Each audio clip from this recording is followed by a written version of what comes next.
Hello everyone and welcome to another episode of By the Numbers. I'm your host Richard Lewis. My co-host is Duncan Thorin Shields. Sam did a really loud countdown for no fucking reason. Getting you hyped, mate. Getting everyone ready. Just scared me, honestly. just needlessly The real loud. reason is because I know you two talk during the countdown, so I'm just making sure I'm not ruining anyone's careers. 3, 2, 1. Yeah. Well, that is where we say all the best bits, isn't it, Exactly. Duncan? Exactly. That's how we roll. How are you doing, mate? You good? Yeah, not bad. Not half bad. Go on. I'm waiting for a story at least. Give me something. Well, here's the thing. Okay, I'll tell you what. You know what? Yeah. This is the point of this show, Rich, is to just see how things are. So, right, this tournament I went to, you might not have known this because I actually was not aware of it because they did a bad job publicising the premise of the tournament. Like, I thought this tournament, the V4 Future Sports Festival, was just a tier 2 tournament that had a couple of tier 1 teams. I thought, right, it's one of those events where, you know, a couple of teams have seen the money and said, right, I'm in. And then, you know, some of the bigger teams have skipped it. And then you've got a couple of OK teams. And then you've got the local teams. It turned out, right, the actual premise was that every team at the event has to have a player who comes from one of these 4 countries: Slovakia, Czech Republic, Poland, or Hungary. So, so it turns out that's what every team has. So, you know, like FaZe has Guardian, and then, you know, Mouse Sports has Stico and Oscar, Hellraisers, obviously Virtus Pro are all Polish. Now, the reason I bring this up is because I just thought I was going to a normal tournament. But when I got there, not only did every fucking person who works in that staff, one of the first things they'd ask me, so how do you like Paul? No, how do you like Hungary? And I'd just be going, really? Let's just figure out how to not lie. I haven't really had a lot of chance to look around, you know, like just go literally trying to figure out my brain. Now I'm never going to be dishonest, mate. I'm never going to say it's wicked. I'm just going. They go, do you try any of the food? I go, yeah. I don't know what food is. I'm not that. Just saying stuff. I'm kind of a bit picky, you know. So just had a burger and that. And then they go, oh, you got to try the goulash. What's that like? Yeah. It's a sort of a stew. Stew, yeah, it's classic. Yeah, I've had poor people's food in every other country, mate. Didn't say that. I thought that in my own mind. I grew up on that, you know. Why would I say that? So anyway, you can already tell that's already putting me a little bit on edge. Basically, just as a little memo to the world. Apparently I haven't done a good enough job getting this out there. I don't care about your narcissism that your country's brilliant. If you hire me to talk about Counter-Strike, just stick to the Counter-Strike, mate. I'm not there to make you validate the idea you live somewhere good. Yeah, but the best I'll give you is you live somewhere all right. So hang on. I thought it was in Budapest. Right. All I'm going to tell you is this, Richard. Yeah. When I go to events, nowadays, I don't even just go and do the work like everyone else does and chill out otherwise. Like, if I can, I try and do my talk shows because I have like 4 talk shows or something I'm obligated to do each week. Yeah, you are stretching yourself a little bit thin in that. But the difference is, that's worked everywhere I've been so far. Everywhere has, you know, all right internet. Remember, you don't need much to host a Skype call. Basically, just needs to be stable. Doesn't even need to be like super powerful. The hotel internet in this hotel was so insanely bad. And apparently, even in like the Player Hotel, it was equally bad. Like, couldn't even like maintain a Skype connection. I was using my phone half the weekend, mate. It was so I can't handle being in a place for 5 days that already is not fucking Tokyo. It's not some metropolis that they want to believe it is. It's just got a fucking Woolworths or something. That's like their version of being fucking... And then I haven't got any internet either. And then on top of that, I'm coming in and you're asking me if I've had some of your food. Who are you? Fucking 3 Bears or something, you daft cunt. I'll eat what I'm eating and give me the internet.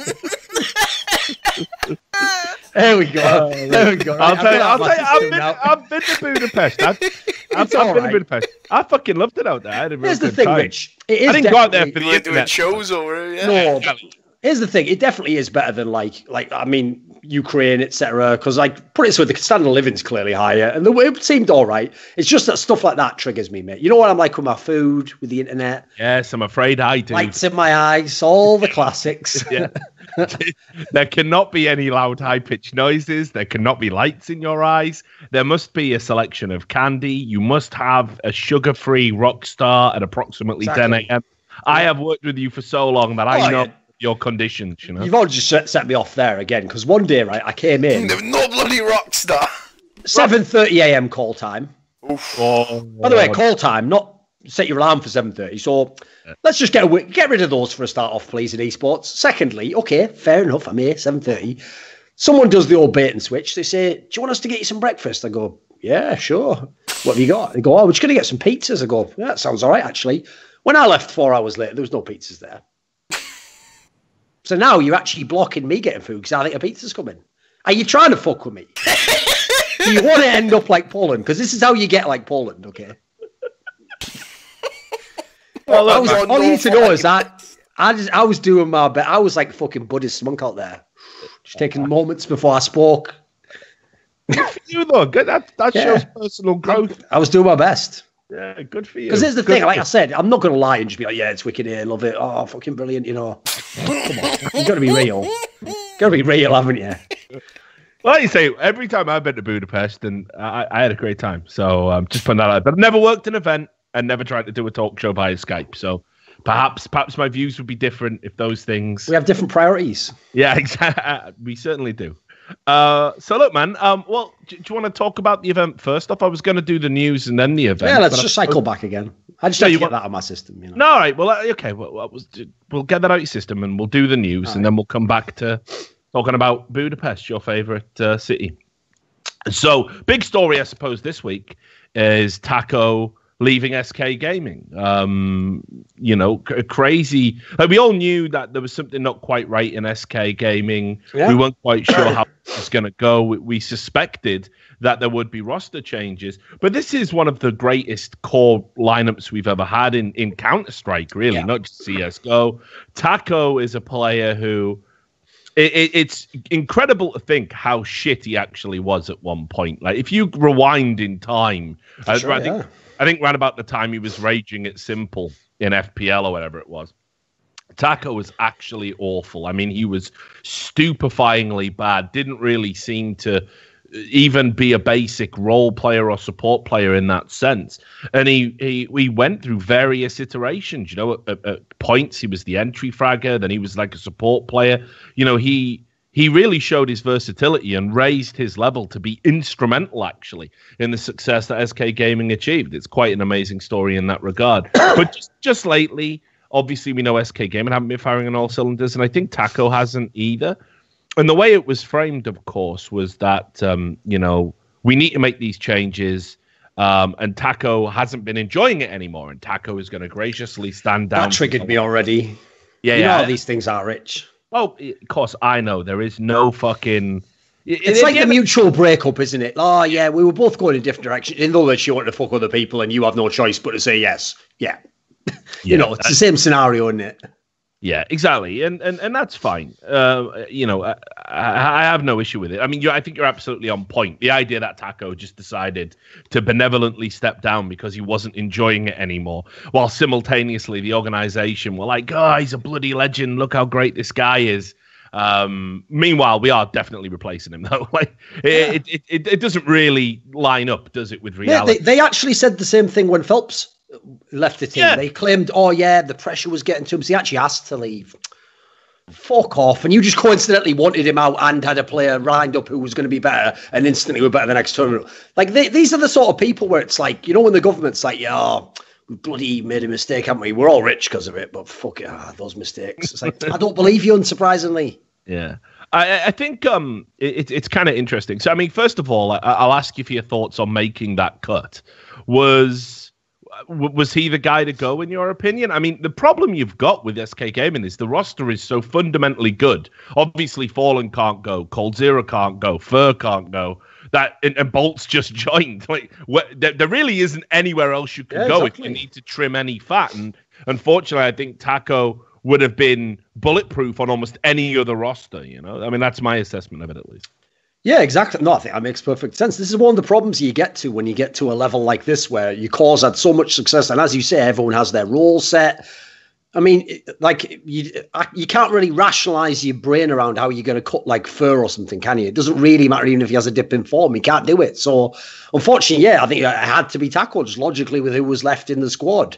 And you add in, even within the context of his role, he did have some last tournaments these last few months that were fucking pretty ropey, I think even within the context of what he did, which was never supposed to be like fragging, obviously, he still had some tournaments where it just looked a bit crap. And so like, I mean, there's a part of me sees the angle of like, why would you do it? Because, like, I mean, I've always wondered what would happen if Cold Zero plays without Taco. It seemed like an integral part of Cold Zero's success, you know. Absolutely. And Fallen as well. You know, we kind of remind me a little bit of the relationship that happened initially with, you know, when Karrigan brought Kiyashima back from the dead, and he was kind of like, listen, you know, are you a star player? No. Are you going to get primo positions? No. But you are going to be my fucking tool to get things done on the server. And the way they stood by Taco at his lowest ebb, his career worst form, when clearly he looked out of his depth at an elite level, kind of made you feel that the guy was bulletproof to a certain degree. But that being said, I guess no one really is at the end of the day. And we said it on the last episode. SK Gaming, and Fallen in particular, he's a guy who, if it's not working, he will make the most savage, ruthless cuts to get back to being number one. That's all he really gives a fuck about, is winning them tournaments. Which I respect, by the way. I mean, even these moves here, they're massive gambles, but at this point in time, you've got to do something drastic, right? You're not even making the playoffs of WESG. Yeah, exactly. I mean, I think WESG was a real like nadir for the team. It's such a low point in their career that, you know, it almost felt inevitable that they would make some cuts. So what I will say is he did have an awesome twit longer that he put out when he left. It's probably a bit too long to read it all. It sort of like meanders out into a poem at the end, where he says, "To my teammates, Coldzera, Dead, Cammy, Fallen, Fur, and Bolts, thank you very much for everything, for each learning and teaching, for every smile and cry," which we know in Brazil is free, of course. For every fight and happy moments. You fucking love a meme, mate. You love a meme. For every fight and happy moments. For every conversation and advice. For every long flights and sleepless nights. For every complaint and every problem solved. For every revolt and patience. This does sound like lyrics or something, doesn't it? Yeah, for every chapter of our story, for always believing in me, until now. I've always believed in you too. I live today leaving my mark and legacy in between these 27 months, 13 trophies, 21 finals, 10 semi-finals. I leave with no regrets, no anger, no remorse. I leave leaving the doors open. Thank you very much for everything, with love. So, you know, it's a fucking straight fire way to sign out. The question, I guess, is now, where the fuck does he go from this point? Because I think he's too good a player to be in fucking free agency. Well, I think he's too good a player to be going to some second string. Here's Brazil. The thing, Rich. This is also why it's not plausible that he actively wants to leave the team. If someone wanted to leave the team, right, bear in mind, this is like the best team you could ever be on, basically. You know, one of the most successful as well. If you leave a team like that for real, you're going to at least take a few months off. You're going to go, right, I need some time to No, what he did is instantly, Rich, tweet out that he's going to be practicing English as much as possible and be playing a lot of FPL games. That's like just putting a sign out, like, I literally want to play for a top team, and obviously there's no one left in Brazil. So please, Mouse Sports Phase, Optic, everyone out there, I am available. May I just reiterate, I am available. Mm. Yeah, I mean, look, I think, because I've talked to Taco, I think there's a misconception. Because me and him have had a little few swipes at each other, and I'm sure you and, you know, he's an emotional guy, he speaks his mind, and obviously we're similar. You know, we definitely speak our mind. You know, you're not going to get invited to the Budapest fucking tourist board anytime soon. So, you know, I think there's a misconception there that we, you know, don't like the guy or don't admire his talents or whatever. I've actually talked to him in person. He's a really, you know, chill dude, like to be around. And yeah, I disagree with some of his takes on things like the embarrassing hat debacle and, you know, the sort of culture of excuses he's been a part of in the past. But there's absolutely no doubt in my mind that he could go to a top American team. And first of all, his English would be more than sufficient. And second of all, he'd pretty much enrich almost any of the NA teams, I would say. Well, the funny thing is, I've always said, Rich, this is what I've told so many NA players, is that their scene doesn't have any support players. Yeah, exactly. No, it's true. I mean, everyone wants to be These are the roles they need, isn't it? They've got all the fraggers they need. They always have had. That's what's so stupid. Just that they never made proper squads about them. They kept doing like basically what Team Liquid's done the last 2 years, where you keep stacking what were your old star players with new star players, and then you wonder why you don't win the game. Mm. Yeah, so it's interesting. Like somebody said this, didn't they? Was it Lurpus said this just this week? Tweeted out saying that the NA problem is that It was from Taco's AMA. He tweeted out like yes. that quote though, yes. That was it, yes. From Taco's AMA. And he literally said, that there's a problem. The problem in NA is that nobody really wants to do the dirty work for the team. And they say they will, but when it comes to playing, that's they don't the key do part. it. Yes. Yeah. There's plenty of people will claim they will. But again, actually, funnily enough, I could tie it into the scenario I talked about with Taco leaving the team. The ones who say they will are the people where really it's been put to them. Us three have got the star roles. You do want to be in this team, don't you? Oh, yep. I'll be the support player. I'll do whatever you need. I'll throw flashes and do it. Like, your heart's not in it though, isn't it? You're only doing that to be on Cloud9 or Team Liquid or whatever. If you had your choice, you'd be the star player and you'd have someone else doing that role. So it's clearly not ideal to have anyone doing a role they don't really want to do. That's one of the reasons why, for me, people like Taco, Apex, in their own way, they are worth the weight in gold because they actually want to do that role. Like, Apex is actually so fucked in the head. He likes to run in, die, and then be blamed for having shit stats in the game when some other country baits him.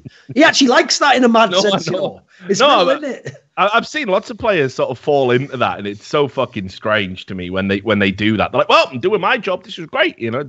It's a culture that never seems to go over. In a way, though, right? Yeah, absolutely. They're fucking soldiers. They do what they're fucking told. It's a culture that never really worked in NA, you know? Like, I mean, in that respect, I suppose we always do give Skadoodle a hard time, really, because Skadoodle's one of the few players I see where it's like, he's the support AWPer, which always seems oxymoronic to me, that you've got the most impactful position, potentially, doing all the support work for the team. But I guess at least he rolls his fucking sleeves up and does it, right?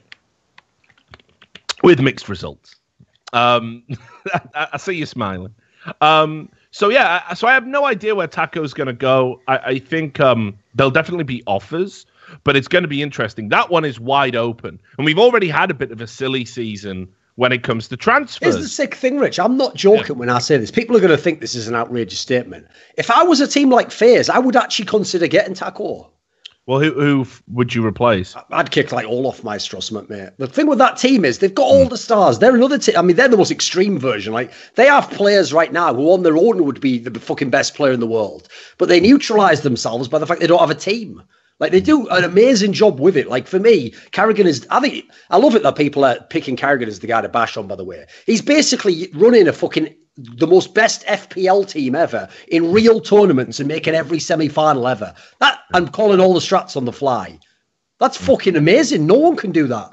Now, I agree, he isn't winning the titles, but that's what I mean. My problem for FaZe is every time they come to the point where you win with teamwork or you win with, like, people having something to fall back on, that's when they got fuck all. And it just goes to shit and they pray someone shoots everyone in the head, which isn't a way to win in Counter-Strike. Like, you think of all those SK tournaments where they were in a close round and they overcame it. They didn't do it by just one person running out and killing everyone, you know. They usually did it with, like, a really ballsy strat that they were able to execute, or they had a hold on CT side where everyone played their role and covered every angle, you know.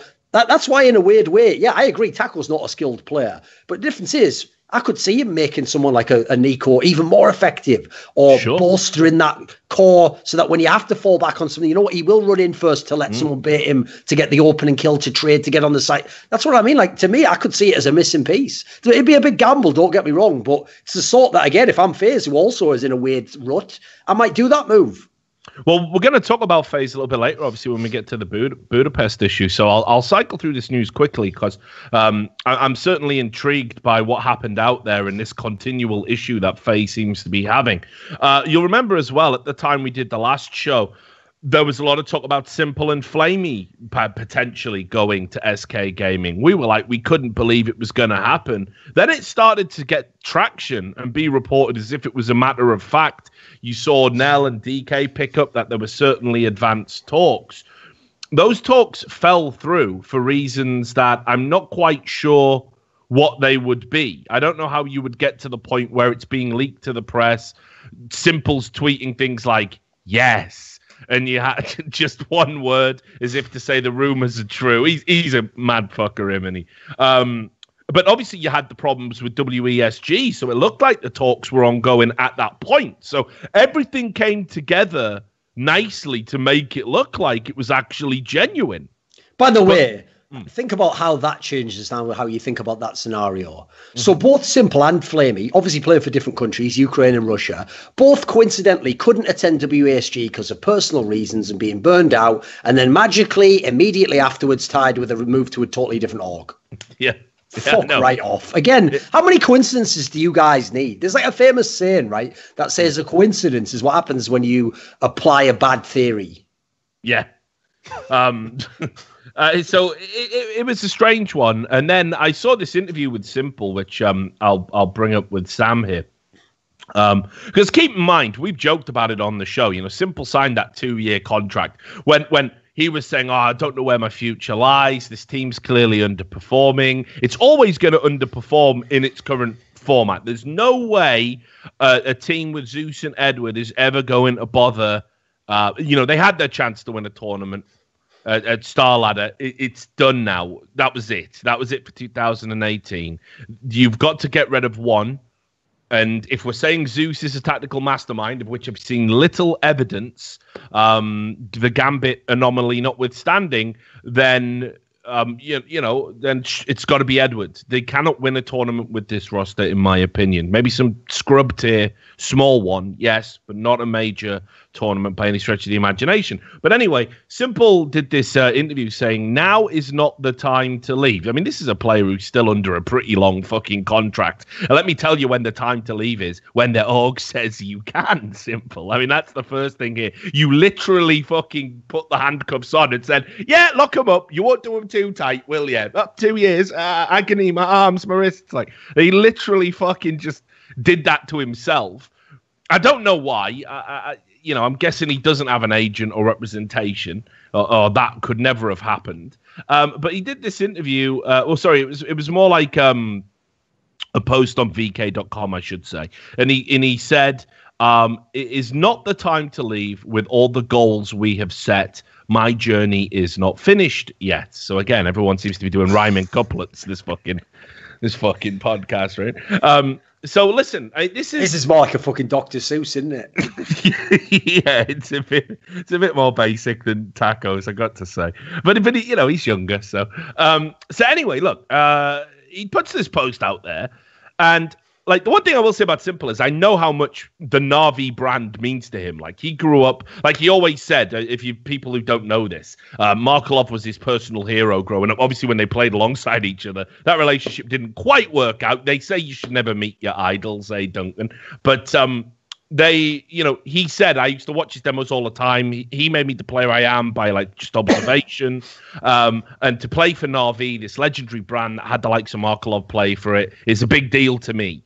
So I think that definitely gives you a little bit of kind of value in sticking around. But this back and forth, I think mentally Simple had tuned out, did want to go. And then for whatever reason, be it financially or Na'Vi digging their heels in, because he's contracted till the end of 2019, there was just no realistic way they were going to go. And we saw some insane amounts being talked about for the buyout for players. So what did you make of this situation? Were Simple and Flamey, did they have one foot out the door in your mind?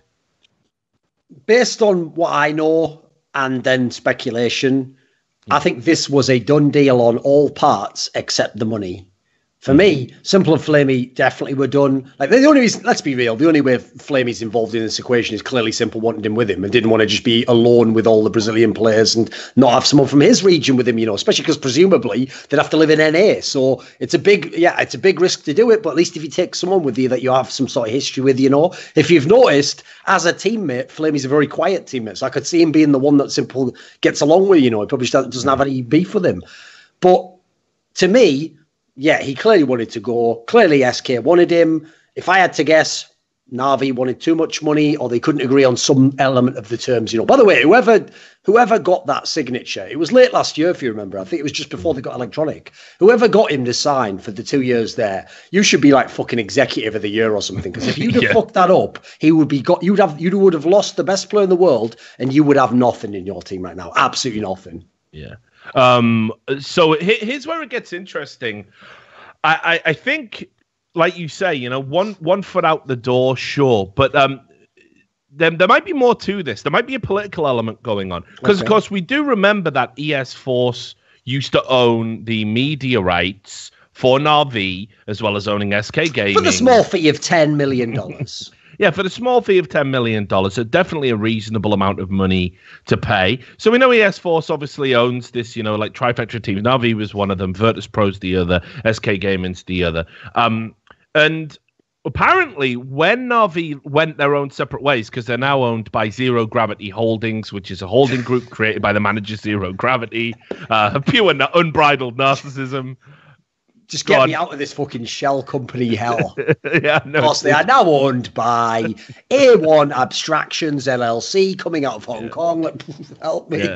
Yeah. No, it was like when the CPL brand got passed around like fucking herpes at an orgy, and everybody had a fucking piece of CPL, and it was at one stage owned by what was it, Wulong Holdings? Yeah, someone from Asia. Yeah, it was like Wulong Holdings, which sounds like the fucking company out of Alien or something, doesn't it? Yeah, exactly. Butani, yeah.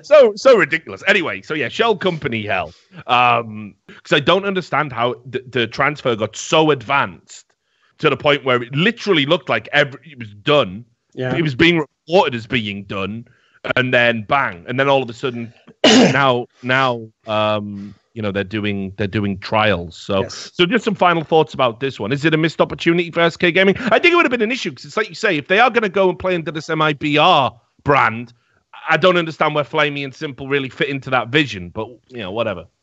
First of all, I actually agree with the way you broke it down there. That's like my logic. Like if I had to guess, I would think that what happened is, first of all, this is why I've called this guy out before, but I'll do it again. This is why when that PH DeMarc or whatever, the guy from North, come out and they always are very careful with their phrasing and they say something like, we are not in official negotiations. This is a lie. No, what happens is your players contact the player first to find out if he wants to play with them or not. There's no poaching rule in CSGO, remember? So it's not like League of Legends where that couldn't happen. So what happens is the first stage of every single team in the world making a player change is players decide between themselves what the change is. Then they get the orgs involved because, you need the contracts. You need to get people out of contracts. You need to get them into your team. Now, if I had to guess, knowing some of the prime actors involved in this one, I wouldn't even be surprised if the Na'Vi guys purposely said, yeah, we're open to this. Simple wants to do it, let's talk. And then what they did purposely is let it get to the very point where you have to agree on the number and then make the number as high as possible. So at that point, SK's, they're all in. It's like, if we're going to do it, and this is vaguely possible, we'll do it. Because this actually reminds me, funnily enough, of what happens in football now, where what happens is, if you have like a Real Madrid, they'll always say, no, it's not for sale, the best player. But if you really just put 20 million more than they really thought he's worth on, they'll always sell him. Yeah. So for me, I don't even blame Na'Vi entirely, by the way. They've got simple banked rights. He's under contract for 2 years. Again, if he leaves, it doesn't matter how much money you get. That's not actually helping you make a better team. There's no saying, even if you get 2 million, now that'll buy you the Gambit players that it would take to make this a world-class team. So at this point, I mean, it's a bit outrageous probably what they asked for. It does sound like it's in line with what you're suggesting, but I could sort of see it. I mean, I can't blame them. And then in terms of SK, I will say, first of all, this entire thing, it's one thing if they were just going to get Simple and Flamey and that was the move, right? But this thing spiraled out of control afterwards where, no joke, they've been asking every fucking good player. This smacks of desperation in a way I never thought I'd see from this squad. I thought it's one thing if let's say you can get Simple, right? Yeah, you would gamble on that. Okay, let's say if you could get Shocks or Rain, again, I could see the gamble. When you're just asking everyone, and even worse, when everyone's saying, nah, thanks. It's getting a bit sad now, isn't it? Yeah. So look, then next up, because that deal seemed to fall through at the 11th hour when it was done. Then we saw DK, our endemic reporter, the guy with the finger on the pulse. He put out a report that Stewie 2K is going to be going to SK Gaming now, that they turned their attention to him, and maybe it wasn't going to be a double swoop, although it was kind of reported that Stewie wanted Automatic to come along, which kind of suggests that, it would have to be Bolts who would get demoted to 6th, right? So, which I think they're a fantastic pairing, definitely work well with each other, but apparently Automatic didn't want to go, but Stewie definitely does. I'm guessing Stewie's got to that point in his career where he's thinking, maybe that major was a bit of an anomaly? Do Funny I? how that works, isn't it? Yeah, will I win another one in Cloud9? Perhaps not. And like one thing I'll definitely say about Stewie is ever since he burst onto the scene, he's always been ambitious. He's obviously very much driven to win trophies. Wants to, will do whatever it takes to win. You can see him being a very good foil for somebody like Fallen to get that extra dimension out of. Not that Stewie 2K isn't an incredibly highly polished player. But if he could be taken to yet another level, I think we're looking at one of the best all-round players in the world. So anyway, SK Gaming were in roster talks about adding Stewie 2K, which sort of came out of left field for me. I'll just add this before I get your thoughts as well. Whatever the buyout would be, and I imagine we would probably be talking about $1 million for Stewie 2K if we go on market value. He's also, remember, just signed a contract. I believe after the major, didn't Jack say, signed everyone again for a year or two, right? Yeah, they literally just signed after the major. That's correct. So let's put this into context. Whatever he sell, if Stewie 2K does go, whatever they sell him for is going to be stellar business. One of the best asset flips in all of Counter-Strike. Now's the time to do it as well. Yeah, they got him for $20,000 from Splice. So only like 2 years ago as well. Yeah. So I think Jack would be laughing all the way to the fucking bank here. But what do you think of it? First of all, do you think the move is likely? Do you think it's a good one? And can Cloud9 afford to lose their talismanic player? Right, to tie it back into what I said before, when you hear moves like this get reported, and especially with terminology like it's almost a done deal, what that means is everyone involved does want the deal to happen. Now, whether they can agree to terms, that's obviously the other part of it. But that whenever a story like that leaks, that means both the player who would be leaving and joining the team and the team who want him to join are in. Now, whether it can happen, the businessmen have to decide that, and sometimes they can't. But as a result, I would assume it is going to happen. In terms of the move itself, right, first of all, I'll put this right up front because you can't ignore this. It has to be part of the story. A team like SK, I don't know what the new Cloud9 contract is. I don't know if they got bumped up in salary for winning the major or what. But knowing what Jack, I mean, you saw a news today where he was saying like, it has to franchise. I'll tell you what that's code for. Someone like Jack can get a literal infinite amount of money into esports if he wants. But there has to be a reason to do it. So he isn't just going to pump all of his C9 players up to the same salary as Virtus Pro for no reason. Why would he do that? It's not good business. No, so as far as I know, at least from the past contracts, teams like Cloud9 don't make anywhere close to what SK Gaming makes. So I can't ignore that for a young player. If you can not only join, in theory, a better team and get paid, who knows, 3-4 times more money, yeah, obviously you'd do it. Like I have to go ahead and say that I have to be practical. But I will say, I mean, I can't blame Stu 2K for this. He wasn't the one who said it, but it does piss me off a bit that people do act as though, like, this is Cloud9's time. They're the best team now. They've won the major. Even the players in it don't believe that you fucking reamed out.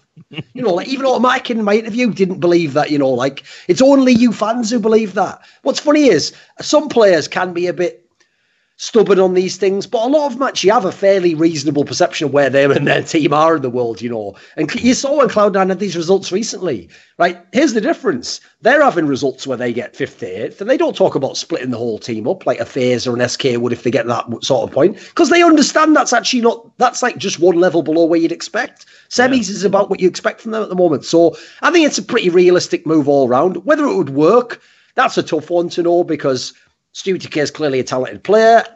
Yeah, and if it's a like-for-like replacement with Taco... That doesn't make sense, obviously. Yeah.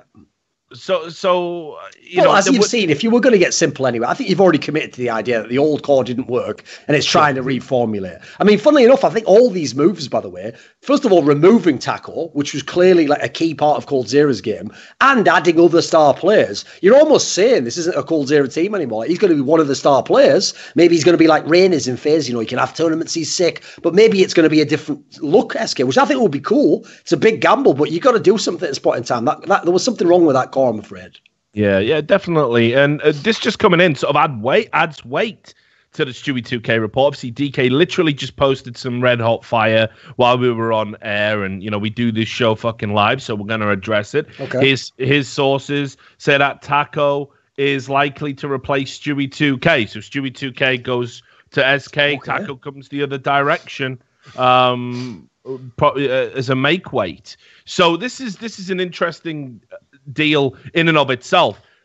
You know, that in itself, though, about. Rich, that in itself makes me think that that's part of the business side, though, which is like, okay, you know what? You're asking a lot in this buyout. So how about this? If I give you Taco, he's got his contract still. Can I get third off it or something? That would be the sort of deal that would make sense to me, you know? Yeah, I mean, it's definitely a make weight. There's no doubt about that. But I think it kind of makes me wonder a little bit if they've thought about the shape of the team and like sort of where that, because Taco, they don't need a Taco, in my opinion. I don't see that as necessarily a great move for Cloud9, other than you get some money for Stewie and you do get a player. So you're not having to go out and buy another player on top, right? But honestly, Taco is not a like-for-like replacement for Stewie. And Stewie is such a big part of their firepower. You know, it puts immense pressure on Rush, I think, to sort of step up and be who he was when he was at Optic. And we don't know if maybe it's a space issue because Stewie occupies that space and similar positions that Rush has been a little bit tepid and not and maybe in the absence of Stewie, Rush can definitely get to where he is. But if he doesn't, I would really worry about this team in terms of firepower. I have no idea what a Cloud9 minus Stewie plus Taco would actually look like and how it would perform at tournaments. My guess is that they would certainly be relinquishing the number 1 in an A title to Team Liquid. I couldn't see that 5 beating Team Liquid unless, as I said, Rush was to go back to his god tier status when he was in Optic. Is that a fair assessment in your mind? Yeah, because the big concern for me is under the Tarek leadership, they have really gone back to the scrimmy style of play. They don't really run a lot of tactics, it doesn't look like. So to me, the problem is if you want a Taco, it's because you're moving towards more of a structure, in my opinion, you know. Because if you think about it, just think of the team he just played in now. The reason he could get away without fragging is because he had monsters like Caldera and Fer going ham every game. So if you put him into Cloud9, for me, one of the reasons why their major win wasn't going to be replicated is because they kind of did it by committee, you know. They didn't really have a superstar at that tournament, you know. They had 4 people who all sort of took a turn at the right map or the right point in time and collectively pushed you over the line with that. You know, the sum was the equivalent of if you'd had the star player and then the secondary player and the AWPer who does a bit of this here. So that's the biggest problem I see is that you put Taco in, your firepower consideration is already a bit off kilter. Now you'd think to yourself, right, you can offset that if you're really tactical and stuff. Well, they're not going to really do that, are they? So I don't really see the move making a lot of sense in that regard. And they've also got Skadoodle, who's been a dead weight at times. So it puts more pressure on all the parts, in my opinion. Like you're right. If Rush became amazing again, Automatic's already pretty good. Okay, we're starting to get there, but these are already a lot of ifs before we've done first game, you know. Yeah. So that'll be interesting. Going to follow that story. Definitely adds weight to the Stewie 2K to SK Gaming move. On top of that, what else have we had going on? I mean, I did want to say there was kind of this weird, almost perverse, like amusement being taken in that clearly SK Gaming are a little bit all over the place and they want to buy star power and spend some money, but they obviously don't care as long as it is just star power. Yes. Right now, I thought it was interesting because I saw Fallen kind of saying publicly, like, "Oh, hey, haha, who are we getting today?" As if these reports were completely unfounded. I never really like it. I suppose it's fine. It's a little bit playful. It's not like he's calling anyone a liar, but there is an implication in the tweets, kind of saying, "Oh, look at all these reports about us, eh?" As if no one's right. And obviously, all these things are happening behind the scenes. The implication, by the way, quite clearly was that, you know, all these names being mentioned, like, "Oh, who are you going to mention today? Yeah. Who are you going to get, you fucking mess?" You're the one who's literally like, "You're now going to the fucking lunch lady. Would you come to the prom with me?" Get your fucking shit together, mate. The joke's on you. Yeah, well, I agree with that. Like, I love you, brother. But yeah, I agree with you, dog. I'm like, fucking, you know, where are we at with this? Like, it's a different name every fucking day, you know, and I believe all these talks are fucking happening. So you can mock the press reporting it as much as you want, but it clearly shows that you actually don't have a clear vision beyond shit. Better get some big names, you know. And they had a little back and forth with Gambit today.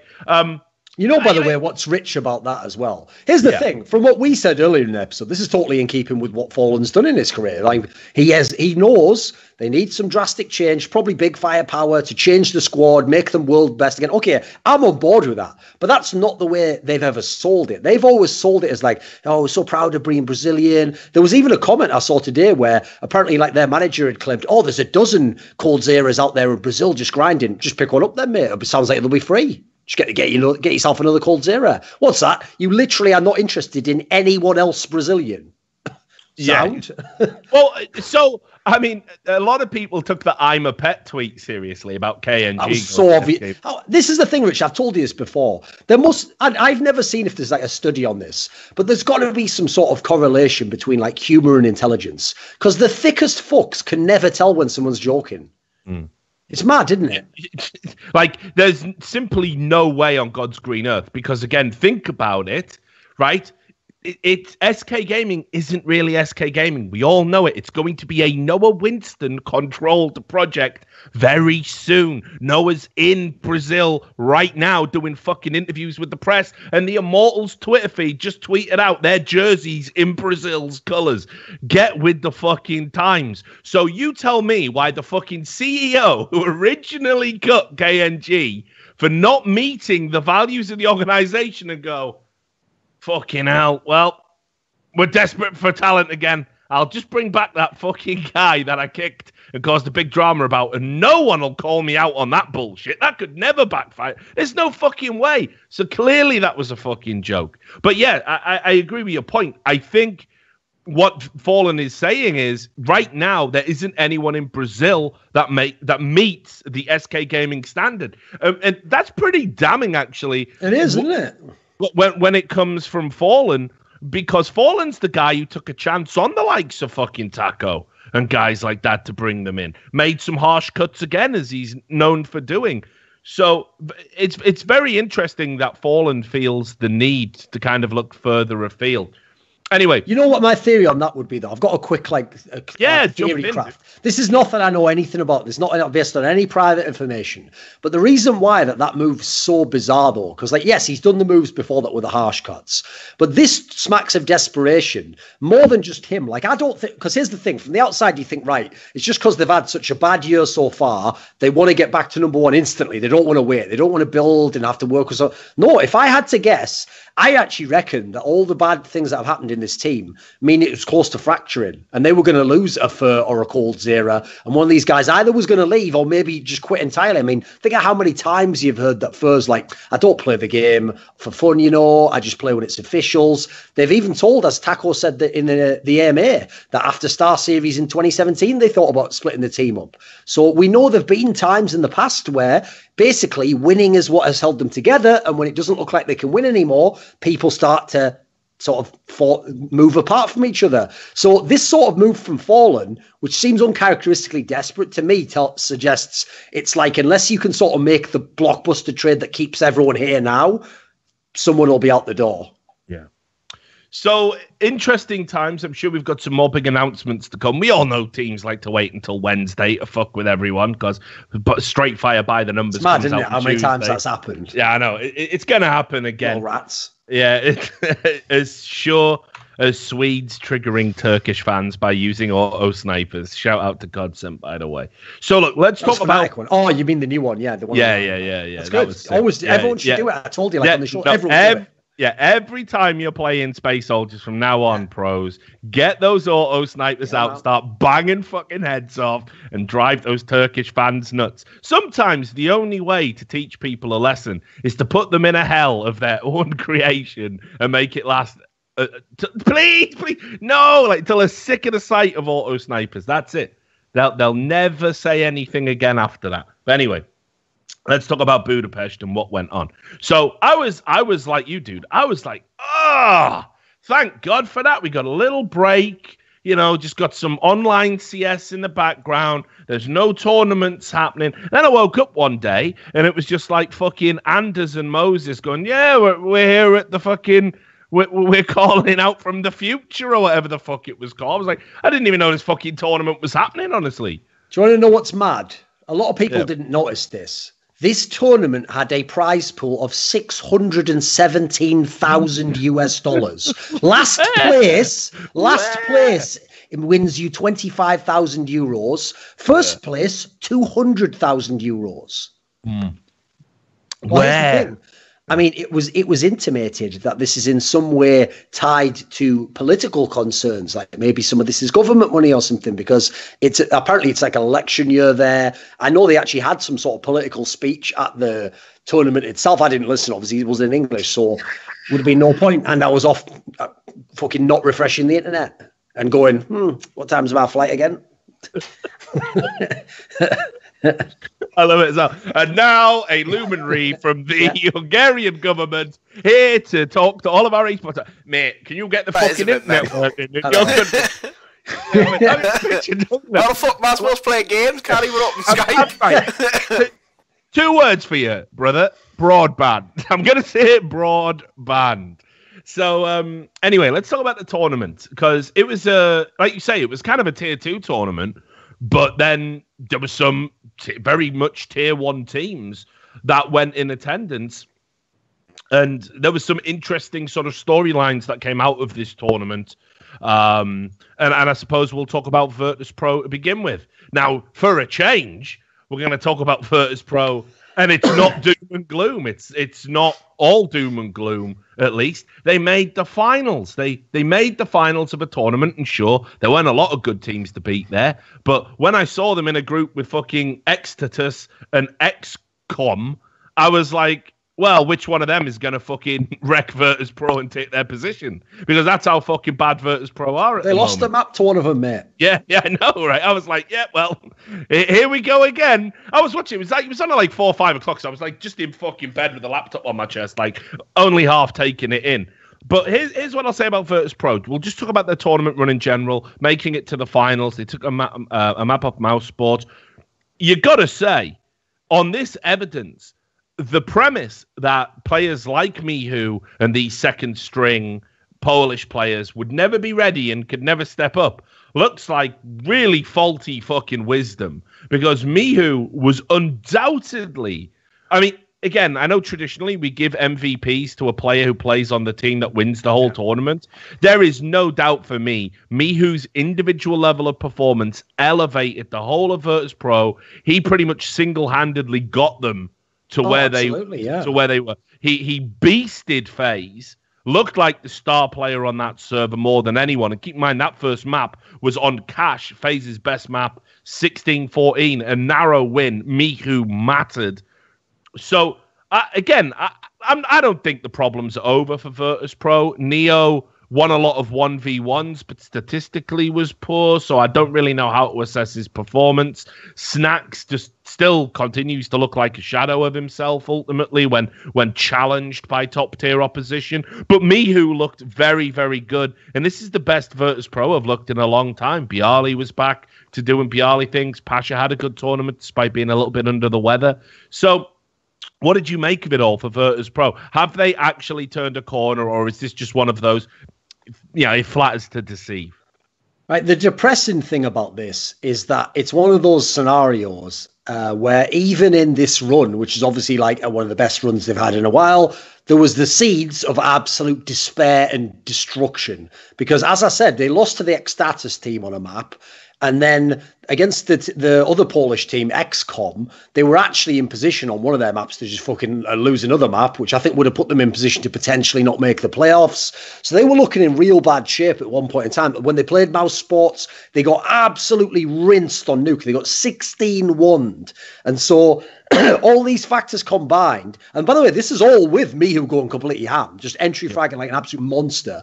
So the fact that it took that to get them to the playoffs. Then in the playoffs, yes, they beat FaZe, but actually pretty close. Like, this was like all the way around close. Could have been 3 maps, absolutely. Could have been 2-0 FaZe. It was one of those series, again, with Mihu going completely ham. Again, this is one of those rare performances where actually sometimes you're like, is this number overblown? It's the other way around. The number can't show the impact the guy had because he was entry fragging all the time. So he was just opening up rounds against some of the best players in the world, giving you the opportunity to then come and have a Neo win a 1v1 that otherwise he was going to have no contribution on the game. So when you consider all it took to get them to position, and then obviously they almost did win the tournament.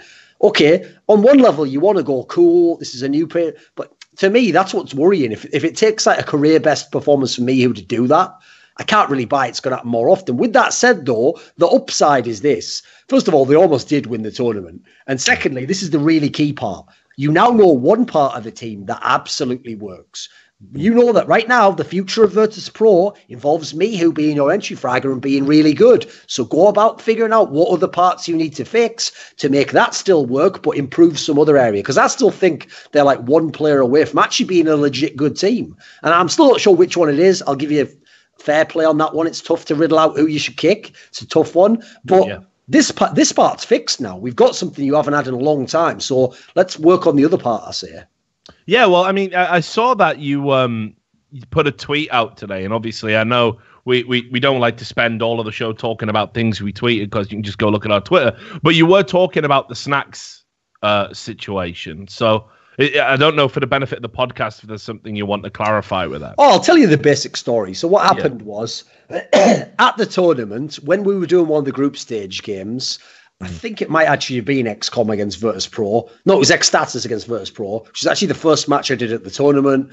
It was me and Yanko on the desk, and then we did a run-through of, they had these little videos, which were quite funny, actually. They did these videos where they asked each of the players in the teams what their role was. So a lot of the players just said the real role, in-game leader, whatever. And then what would happen is, you were allowed, if you wanted to just make a fun joke. So, for example, Bialy said PUBG player, which is hilarious. Like, what a great self-deprecating joke, right?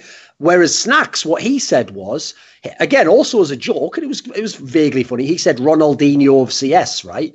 So my joke was, I think it's a pretty obvious joke. I just go, does he mean, Yanko, that he's the Ronaldinho of CS? Because he used to be good about 3 or 4 years ago, but he should also retire now. Yeah. Like, if you can't tell that's a joke, fair play to Snacks. Doesn't have the strongest English language skills. I'll assume maybe he just doesn't know what people's body language is like. But anyone who understands English should be pretty clear that that's a joke. That's not a serious point, right? So for whatever reason, Snacks took like personal umbrage. He did a tweet saying that his cat knows more about it. It was on his personal Facebook. Yeah. And by the way, I will say, your personal Facebook is exactly where you should make these sorts of comments. It's your space. If you want to talk with your fans, that's cool. But since he did make it, you have to understand, we do now live in a world where I don't hunt down Snacks' personal Facebook page, but people are going to come and tell me out there that he said that. So since he said it, I actually thought, again, this is always my response. Let's make it into a fun thing. Let's not make this a serious matter. I didn't just go, you are a fat cunt. I went, no, you are. I took it as a line, and I thought, gives a fuck. What is he? Call a dead man dead is no insult. What, you going to pretend this motherfucker gets on a scale and it goes, healthy BMI. On your way, sir. No, they don't, Jimmy. They don't. Have you tried a salad recently? Exactly. So you're off the fucking chain, you. Anyway, don't know why I was getting insulted by facts. So anyway, I just made a joke and I said, well, no wonder he's been playing like a pussy if that's who he talks to about CS, because he said, his cat knows as much about CS. And then I also had another good one where I said, because this is actually straight fire, which you've got to give me credit for this, because he just got 16-1 by mouse spots. I said, you would have thought his cat could give him some advice on not getting humiliated by a mouse. That's straight fire. That is straight fire. I'll give Not you bad, that, right? Not bad. But obviously, as you'd expect with CS players, aka the most entitled people outside of the fucking royalty of like the great houses of Europe 3 centuries ago, he took offense to that as well. And so then he made some comment on stream or something where he was just like, well, first of all, hilariously, Rich, you know the term projection, right? He was implying that by mentioning his tweet, maybe I'm butthurt. So you can diagnose that in other people, can you? Why don't you just say I'm a bit overweight as well? Fuck it, just go hog wild, right? Fuck can't handle these motherfuckers. Why are they like this? I mean, at the end of the day, I wanted you to talk about it because I think it's like it's one of those things. I forgot to say, he also then literally thinks that I was seriously saying he should retire. Yeah, exactly. And by the way, as usual, if you ever say, well, I was joking, the sort of idiot fan that doesn't know jokes goes, well, I was supposed to know it was a joke. I'm out. I've just compared a fucking Polish Counter-Strike player to fucking Ronaldinho. Like, you can see immediately there's a premise for absurdity here. Like, while laughing and making it obvious, doing that fucking face that triggers you all out of the oblivion. the little... Yeah. But yeah, I wanted you to talk about it on the podcast because obviously we don't think Snacks needs to retire. He needs to step the fuck up, but he doesn't need to retire. Do you want to know something hilarious, Rich? And if people think about it, this will absolutely line up, right? So there's been so many times in the last few years when Virtus Pro was slumping that if I wanted to, I could have gone balls deep on these motherfuckers and just been like, fuck them, why, they're stopping the younger talent, or I could have just made loads of jokes about them being shit because at times they were shit, right? I didn't make that many. And what's funny is I actually had a player, I won't say which one, from Virtus Pro come up to me maybe a year ago and say, why don't you ever say bad things about us? And I was like, well, that's got to be the weirdest fucking complaint I've ever heard in my life, but okay. And then he goes, no, but even when we do badly, you don't talk shit. And I actually told him that's because with your team in the past, I understood because he kept the same lineup together. You can't have the expectation you'll be the best team. Also, I respected the fact that you did find solutions to these problems and come back to the top. And I was always one of the people who was bigging up that Virtus Pro could do this, etc. But in this scenario, I will also say, if you want another reason why, member X of Virtus Pro that I will not mention, another reason why I didn't talk a lot of shit on Virtus Pro is Virtus Pro never talked shit to me. They were never antagonistic. If you do that, I mean, here's the thing. If you call Zero and you talk shit to me, I probably can't banter too much because you are pretty wicked at the game. But if you're some player who's in a slump and you talk shit to me, well, guess what? If you don't enjoy people talking shit, you've just signed up for a fucking year's subscription to this shit, haven't you? So you best be on your P's and Q's. So, what do you make of it then overall? Like Virtus Pro, obviously moving forward, Mihu, a good pickup, but do they still need to make? Because I still think we're living in La La Land if we think Neo's ever going to be like a force in Counter-Strike again. It's not going to happen, mate. As I've said before, the most depressing thing about him is he puts in the hours and he actually studies the game. So if you can't get out of it in that point in time, there's no solution, is it? There's players that are not motivated who just need to play. He's not one of them. So I don't know what the solution is. And on top of it, right, normally you'd go with the logic of how could you kick him as the in-game leader?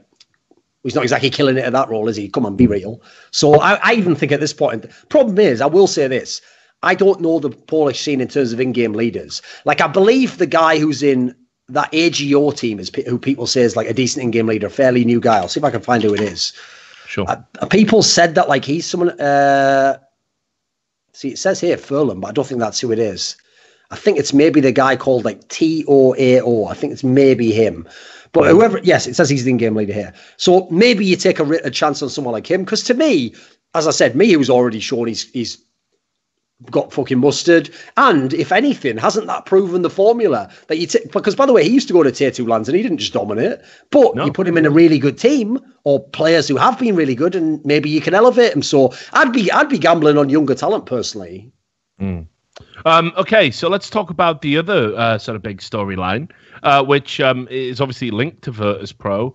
It's FaZe's flop, and FaZe, we said. Are we at the stage now where we need to say FaZe have a winning problem? They dominate their group. They get the favorable seed and miss Mousesports in the semis. So they're playing Virtus Pro. Even with Mihu, even performing at the level they performed at this tournament, this should be free passage to the final for FaZe. This is the super team. It's meant to be the FaZe era. Never really launched, did it that? And really just, I watched that best of 3 and I was like, okay, it's cash. That's a win. No problem there. And then what was the second map in the series? Nuke. Nuke. That was it. And again, you think, FaZe can do a number on this. There's nothing to suggest Virtus Pro are going to fucking dominate on that map. So really strange to lose 2-0, that you don't get a fucking actual, at least a third map on this one, because cash should have been locked down for FaZe. It's statistically the map that they win most on at the moment. So what the fuck is going on? Because this was just, they battled back from behind to even get 14 rounds. It looked like Virtus Pro were going to choke in the first map, but Virtus Pro were at 14-9. Before they eked out 16-14. So what is going on with FaZe? Because this isn't even a loss in a final. No. This is a semi-final now. This was easily the worst of all the losses they've had. In some of the other losses, they were round away or some factor. In this one, they lost to a much worse team, and it's the way they lost. Like, the circumstances are unacceptable to me. Because first of all, right, when you look at the series, okay, the third map would have been Mirage. And actually, on paper, Mirage is probably their best map. And it's actually not a great map for VP. So you might think to yourself, oh, why don't they pick Mirage? Well, that's the whole point. Because VP's not a top team, what FaZe is doing is, right, well, the map we've been working on the most recently is Cache. We're trying to get it so that we're like killers on that map. VP doesn't like Cache. So obviously we pick that, we win that. Then you know what? They're going to pick Nuke. Actually, we're pretty decent on that too. We have a chance to win there. Push comes to shove. You know what? We've got our best map as the third map anyway. Basically, how can we lose? And in this scenario, you've gotten 2-0'd. And it's not even as though, by the way, the same Virtus Pro were the ones who got 16-1 on Nuke themselves by Mousesports, who's outrageously good on that map at the moment. So you add that up, that's already really worrying. Then you look at the way they lost. They were losing every pistol. I think they only won the last pistol of the match. They're losing all the pistols. Virtus Pro was getting like 7-0 leads at the beginning of every half. Well, think about one of the biggest strengths FaZe has had. Amazing front runners. Normally, it's the other way around. They front run, and then they start to give up the lead once they're in dominant position. So they were doing that. They would fight their way back into it. They would win some gun rounds, but then they would just lose all the clutch rounds, and then they would lose the map in that way. So I have to say, not only were all the factors for how they normally win not present here, but on top of that, the way they kept going down at the beginning of all the maps, like, I actually get the feeling that something's fucked with the atmosphere in this team. Like, I actually feel like this is a team where if they don't want to do it, some people at least must be at least thinking like, oh, there's got to be a roster move, or you know what, with that SK thing, maybe I should have taken that fucking move to SK now, whichever of the two players I might be who were offered, like at this point in time, this is the problem. Part of you wants to say, you did win 3 titles, and by the way, you're raking in prize money, you're fucking killing it. Are you even number 1 rated still? Because no one else can actually win enough to outplace you. But I have to look at it the other way at this point in time and go, so let's say, off the top of my head, let's say they've been in, 14 semi-finals. Suddenly 3 titles doesn't seem very good anymore. If anything, it shows that you actually lose the majority of the time. So I'm going to present a theory to you here, Duncan. Okay. I'm going to use history to sort of back up the theory. And I've talked about this a lot. Karrigan's strengths are that he is a very good man manager. Okay, like this is when it comes to handling egos, making people get along, doing conflict resolution, making people feel good. He is a master at all of those social skills. Karrigan is an incredibly smart person. He's a very successful person outside of the game. Has a lot going for him in life, and I think it's very easy to see how he can be a charismatic leader in that sense. I think what has probably been overplayed is, despite how smart he is and how tactical he is, actually he's not. If we were playing top trumps, Karrigan isn't a 10 for tactics. Oh, no, he might not even be a 9. Fallen. Certainly, I would give the high marks. Karrigan, I'm going to put somewhere around about a 7 or 8. And actually, that's still very good when you add all of his other attributes to it. But let's go back. Let's talk about the Danish team he used to be in back when it was TSM, and what started happening in that team to see him removed eventually when it was Astralis and Glaive came in. What happened was, those star players that believed in him and believed in his fucking vision for the team and felt good about themselves and were like, oh wow, it's great playing with Karrigan's team. He never gets angry. He gives us the positions we want. He's willing to put himself in negative positions so we all shine. We love that. We feel good about that. But when that's happening and everyone's playing well and you feel good, that's when you're supposed to be winning. And then when you don't win, yes, people start going, well, hang on, look, we're losing. You're the in-game leader. You need to fix that and tell us why we're losing. And Karrigan goes, well, I got these ideas, and maybe we can do this. And they go, oh, thank God. You've got a plan, Karrigan. Thank fuck for that. And then they go into another tournament, and Karrigan's plan doesn't work. And they go, right, well, that didn't work, Karrigan. So what's your other plan? And he goes, all right, well, I suppose we can try plan C, and they try that, and then that doesn't work. And then he goes, guys, I'm all out of plans, but let's just keep playing, and it's going to work. And that is where those star players go, you know what, he always was a bit of a cunt, wasn't he, Karrigan? And they and out he goes. And because it's almost at that moment like the emperor has no clothes. Can he tactically get us to where we need to be? And certainly those Danish players didn't think so. And I think it's happening again in phase. I think it is happening again in phase. I am watching history repeat itself. I think these star players are literally looking to the in-game leader going, we're all fucking straight fire. We are like the best players in the fucking world. You even have Rain right now, who is like playing out of his skin. That wasn't supposed to happen, by the way. Rain is supposed to be like the make-weight player in the team, you know, just the guy who's there as a legacy fucking cost. You've got Guardian, you got Olaf Meister, you got Nico. We're all playing lights out, but we're still losing games. Karrigan, what's up with that? And I think if a lot of people are saying they'll drop Olaf Meister, I don't know if that happens first. I still could see that happening in the future, but I think if anybody goes, I think it's Karrigan that goes. I honestly do, and I think in my mind, I think we're getting to that point now where these star players are going to make a power play to bring in another in-game leader that they have more confidence in, as happened to him in Astralis. I don't know what you think about that. Well, here's the thing. When you compare the two teams together, I definitely agree with the fact that, like, here's the problem.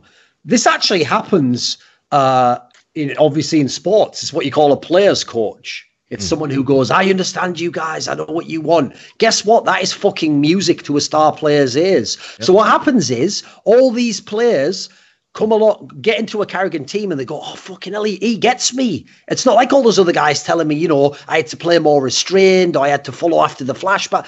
He's telling, and even more, that's what he's selling them on. He's going, listen, I know how your players, I'm going to put you in these spots you like. And you know what? On this other map, it's going to be your turn now. You're going to do this, and you do that. And the problem with that is, this is where pro players can be just little rats sometimes, is that they love that when it's working. And you know what? They're such little rats. They'll take the credit and go, yeah, well, he allows me to be the best player I can be. So they sort of are like, that's me who did all that. And then when they start losing, they go, why have I got all this responsibility? You should be telling me what to do. They're total rats in that sense, you know. So unfortunately, this is the downside of having a team full of star player egos, is that guess what? They're going to, when there's too many people like that, they're going to start looking around for fucking El Capitane, aren't they? Ooh, get the knives out, lads. Obviously, we're all fine. None of us could be the problem. And I have to say, I think that I agree with you. If there's a move that's obvious to happen, it's if they can figure out a way to get another in-game leader they like into this team. Rumours were, by the way, that they already tried to get Shocks when they heard about this.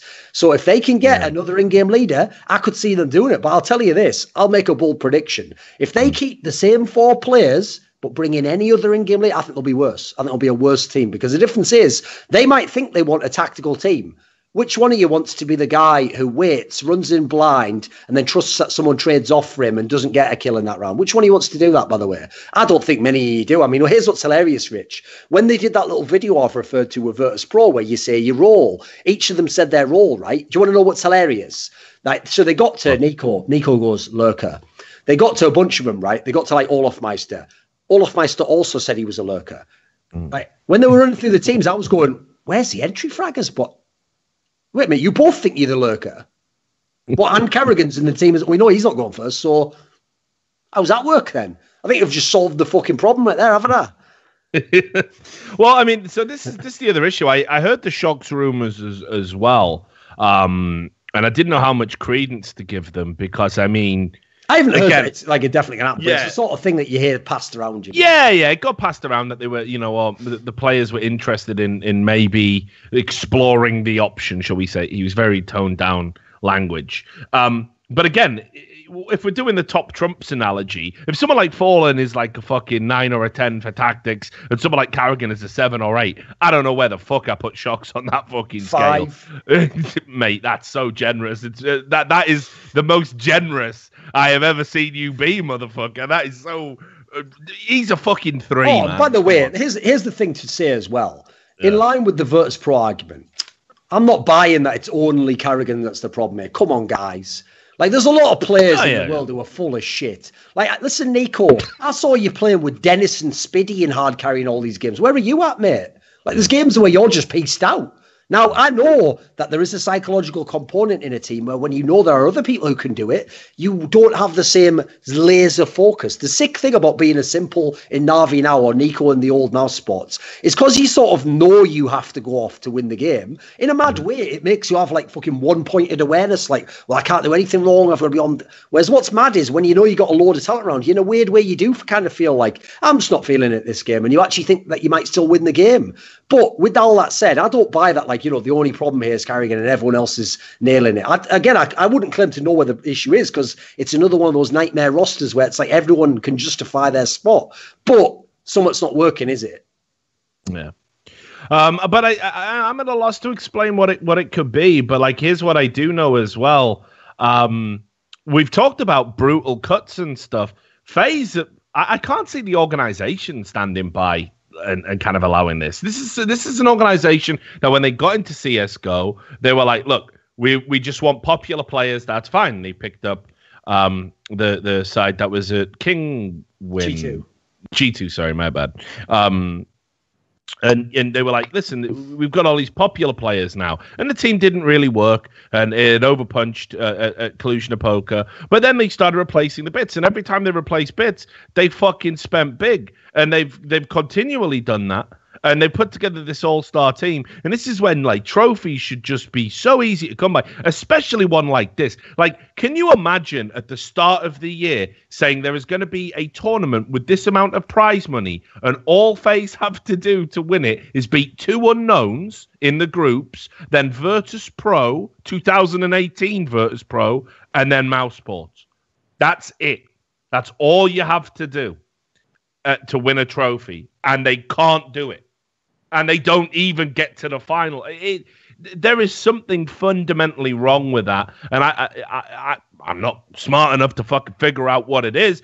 But I do know that clearly not all is well within the team, and I think there will be a power play soon. I absolutely cannot see the players keeping confidence in an in-game leader now. And you know when you see those joke tweets that the players make, like I saw Carrigan going like, we turn up, the winning begins, and then we get to the final, and that's when it ends, or something like along those lines. And a few of the players sort of also made jokes at that. That's gallows humor, isn't it? Yeah, there's a sick desperation in that. Yeah. Like, seriously, you don't need to be an armchair psychologist to know, yeah, this is tearing you up a little bit inside. Like, you are aware of the problem. And if you're aware of the fucking problem and you're going into a final being hyper aware of the problem, it is going to become a self-fulfilling prophecy that's more a real often thing, than not. For sure. Yeah, absolutely. Think how many times in sports. Yeah, think how many fucking NFL quarterbacks, you can't win the big game. That guy gets tortured his whole fucking career. It always happens, doesn't it? Tony fucking Romo.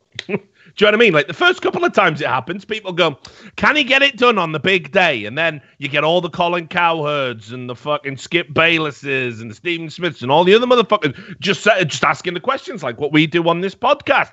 And then it's on the forums and it's on Twitter and it's on the internet. And then you think, right, this fucking playoff, I'm going to get it done. Fuck you. Fuck the haters. But life ain't a fucking Disney movie. No, that's a sad part, isn't it? We're not watching Mighty Ducks or fucking Air Bud. We are watching real life. And some people will fail continuously at the same hurdle again and again and again and again. And it is fucking inevitable that there will be people who cannot step up. Here's the key for me, Rich, because like in line with what you're saying here, it's one thing, okay, right? Okay, so I'll give you a great example of this. Is like, let's say, like with FaZe, okay, where they lost to SK a bunch of times. That's fine. SK is so amazing that if anything, the way I'll give you a break there is I'll go, gosh, imagine if you didn't play in anyone with SK, maybe you'd be good. Like the same thing actually happened if you ever saw with the fucking Peyton Manning's career, because he always used to run into the Patriots when they were winning the title all early on. So initially you could actually give him a break because you go, he's playing the Patriots. Problem is, he then had the same problems against any team. You know, it'd be a wild card match where he was the favourite and he'd lose. It's the same thing for Carrigan now. If fuck SK, it's got nothing to do with it. They're not even in the tournaments, mate. You're losing to Virtus Pro, Fnatic.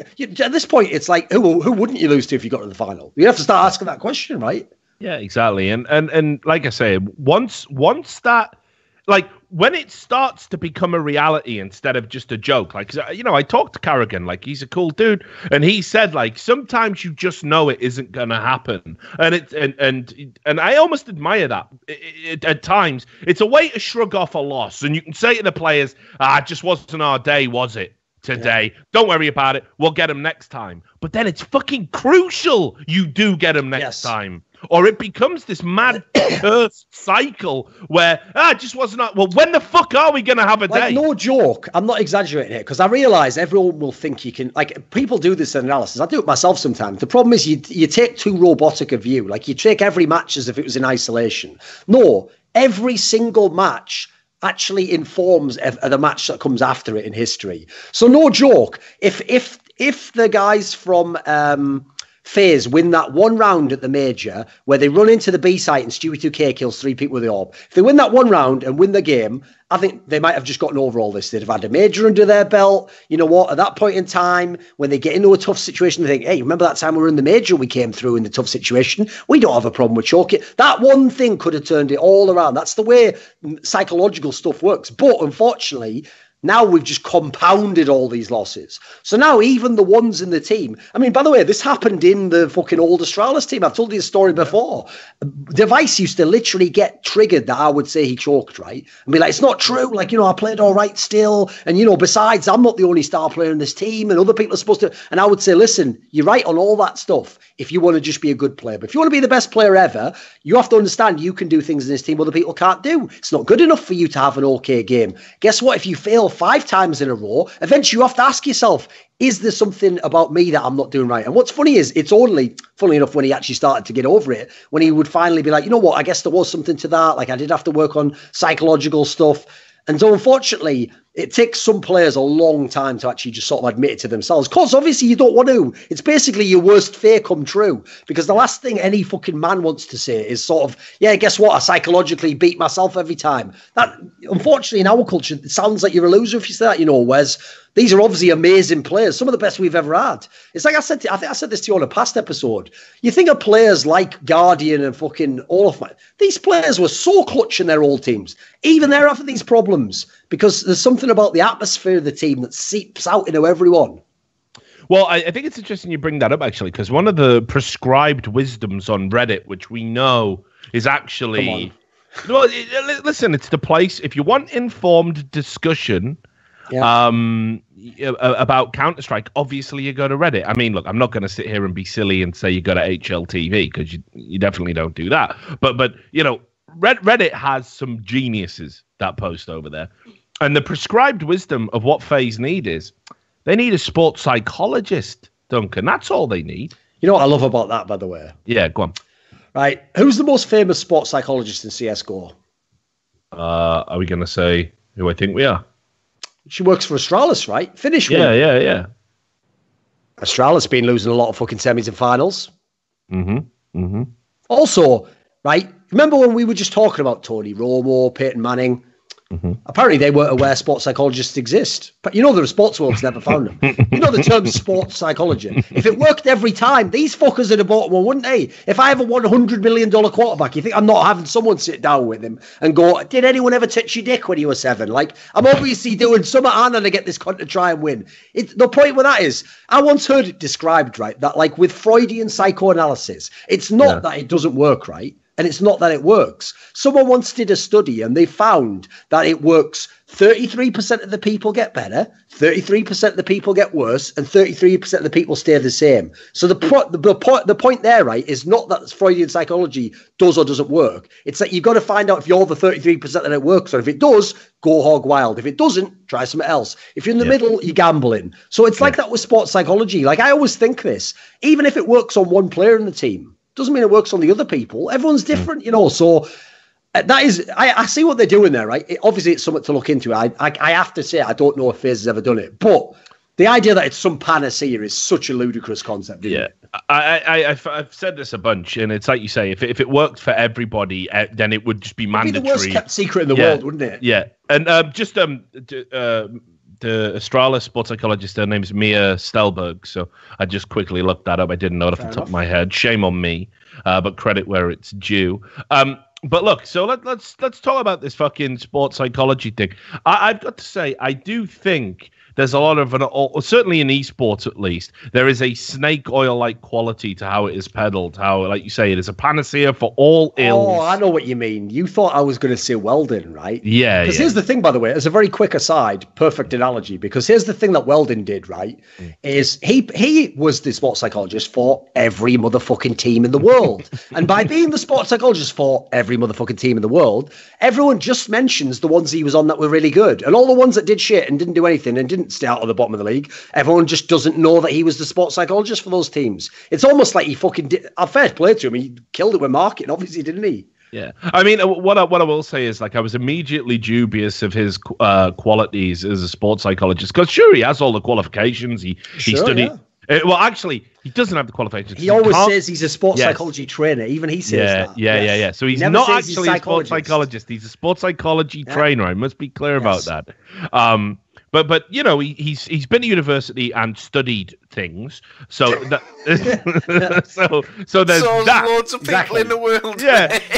He's doing better than most people in esports. Half the stream can apply for this. Yeah, right. But here's the problem. He publicly has stated on more than one occasion he doesn't believe in the existence of talent. So yes, you're right. He has. He said that. Yeah. And this is insane to me, Duncan. Well, here's the problem with that, Richard. That just ties back into the marketing and the snake oil salesman. So what he's saying is anyone could be trained to be the best. Of course, you know who's into training? Me. So, yeah, obviously, mate. All I'm going to tell you is this. Day. But it's always been like, certainly I looked up to this because I thought, oh, that's an interesting theory. Yeah. And I read up on it at the time. I was going to do a video because this is when he was obviously in League of Legends. So tenuous, wasn't it? Yeah, I've read some of this shit. Yeah, I was going to do a video on it, but then I thought, oh, well, it can't go on the League of Legends subreddit, so what's the point? No one will see it. Yeah. So fuck that noise. So I didn't do it, but I read up on it. I did read quite extensively. And it's like, that just isn't the science at all. From one of them, I believe, Richard, I believe he even cited a study, which when I read the study, he'd like taken the wrong conclusion from the study. Like even the study sort of later on didn't say what he claimed it did. That sort of scenario, you know. Well, so there was this, let me see if I can find it.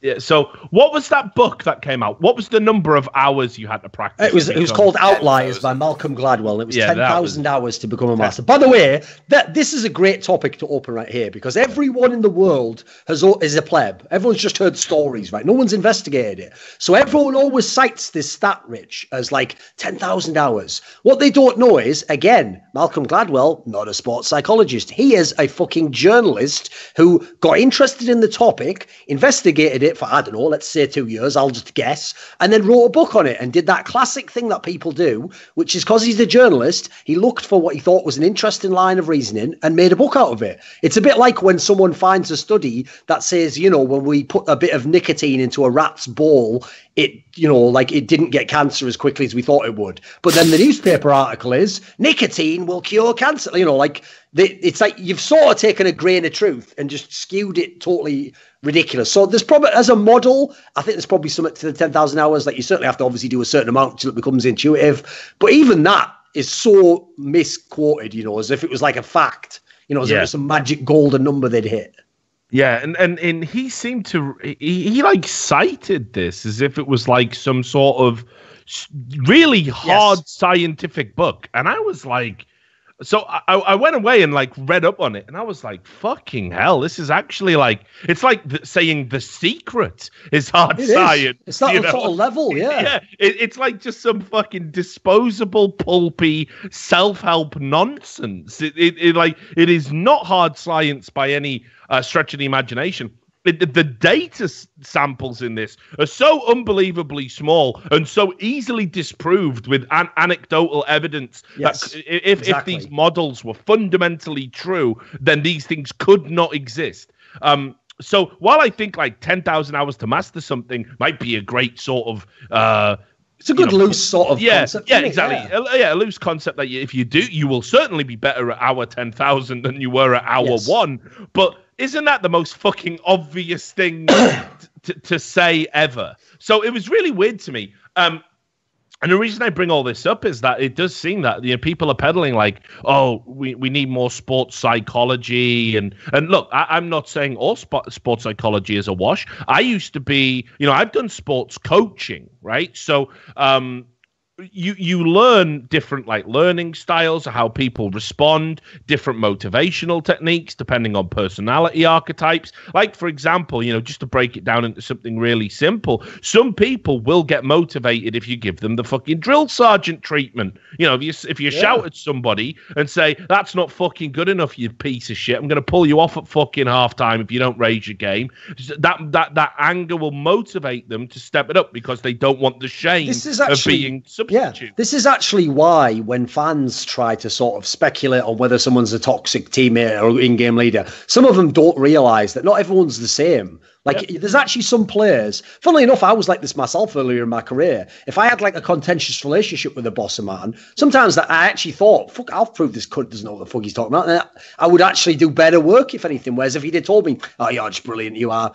I'd have done some of it, but earlier in my career, I might have rested on my laurels, So one of the things we learned about was learning styles. It was a long time ago when I did it, but basically you divide people up into it was the old classic quarter, and it was pragmatic, analytical, or and it had different things. It was a long time ago I did the course, but basically it was literally not only do different personalities respond differently to different motivational techniques, but also just even how you present information will be absorbed in a very different way depending on people's styles. So you have to tailor sessions specifically to the individual.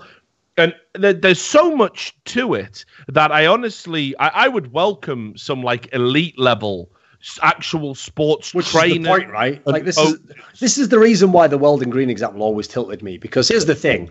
In the real world, he was obviously fairly low level, which is why, since he liked esports, he did the smart move and pivoted into esports. Because as I've already referenced, even some of the best sports psychology trainers or psychologists in the world couldn't fix the best players in the world in certain cases. That we're not even getting those people in esports because they're not going to come and work for a fucking $1,000 a day or something, They're on mega bucks, mate. I mean, think about it. If as I said, if you have the $100 million quarterback, the guy you bring in to be the fucking quarterback whisperer is making god tier money, because if he can actually fix that guy, it's so worth it to your franchise.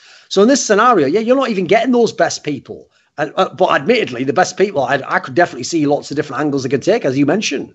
Yeah, and I think as well, just to wrap up this topic, there's certainly so when you talk about sports psychology, I almost want to compare it to chiropractic medicine in a way, because it's there's two different types of chiropractor. There's the kind who goes, well, you've got nerve pressure here because your disc is herniated, and if I do a little alignment, it'll relieve some of that pressure and you'll feel better, and it's basic biomechanics. Then you've got people who say, that disc controls your respiratory system. So have you had problems breathing?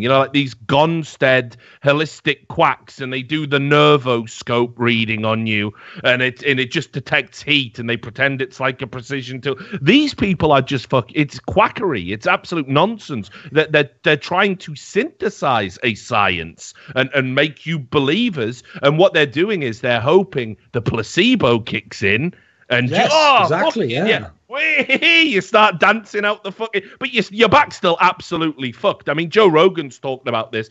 How he believed in chiropractic, and he had somebody trying to fix his fucking neck for ages. And when it got no better and he went to a doctor, they were like, shit, they've actually been making it worse. They've filled your head with utter garbage.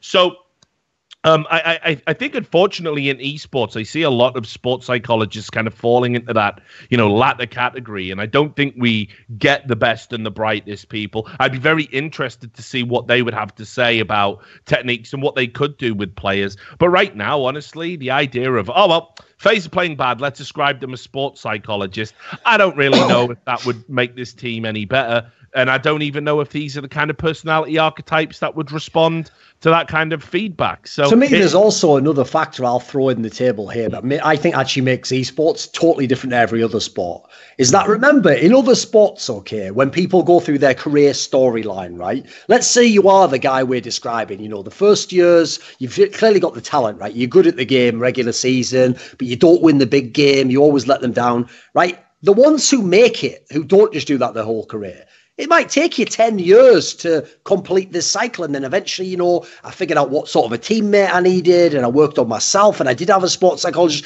And eventually, after the 10 years, you make it. If you come into esports, you might be working with a 20-year-old kid he doesn't even know who he is. Never mind, you're going to figure out who he is and help him. And he might still be growing. He might still be figuring out self-esteem issues. Yeah. So the problem is you've got an even tougher job. In fact, you might have an impossible task with certain players, you know.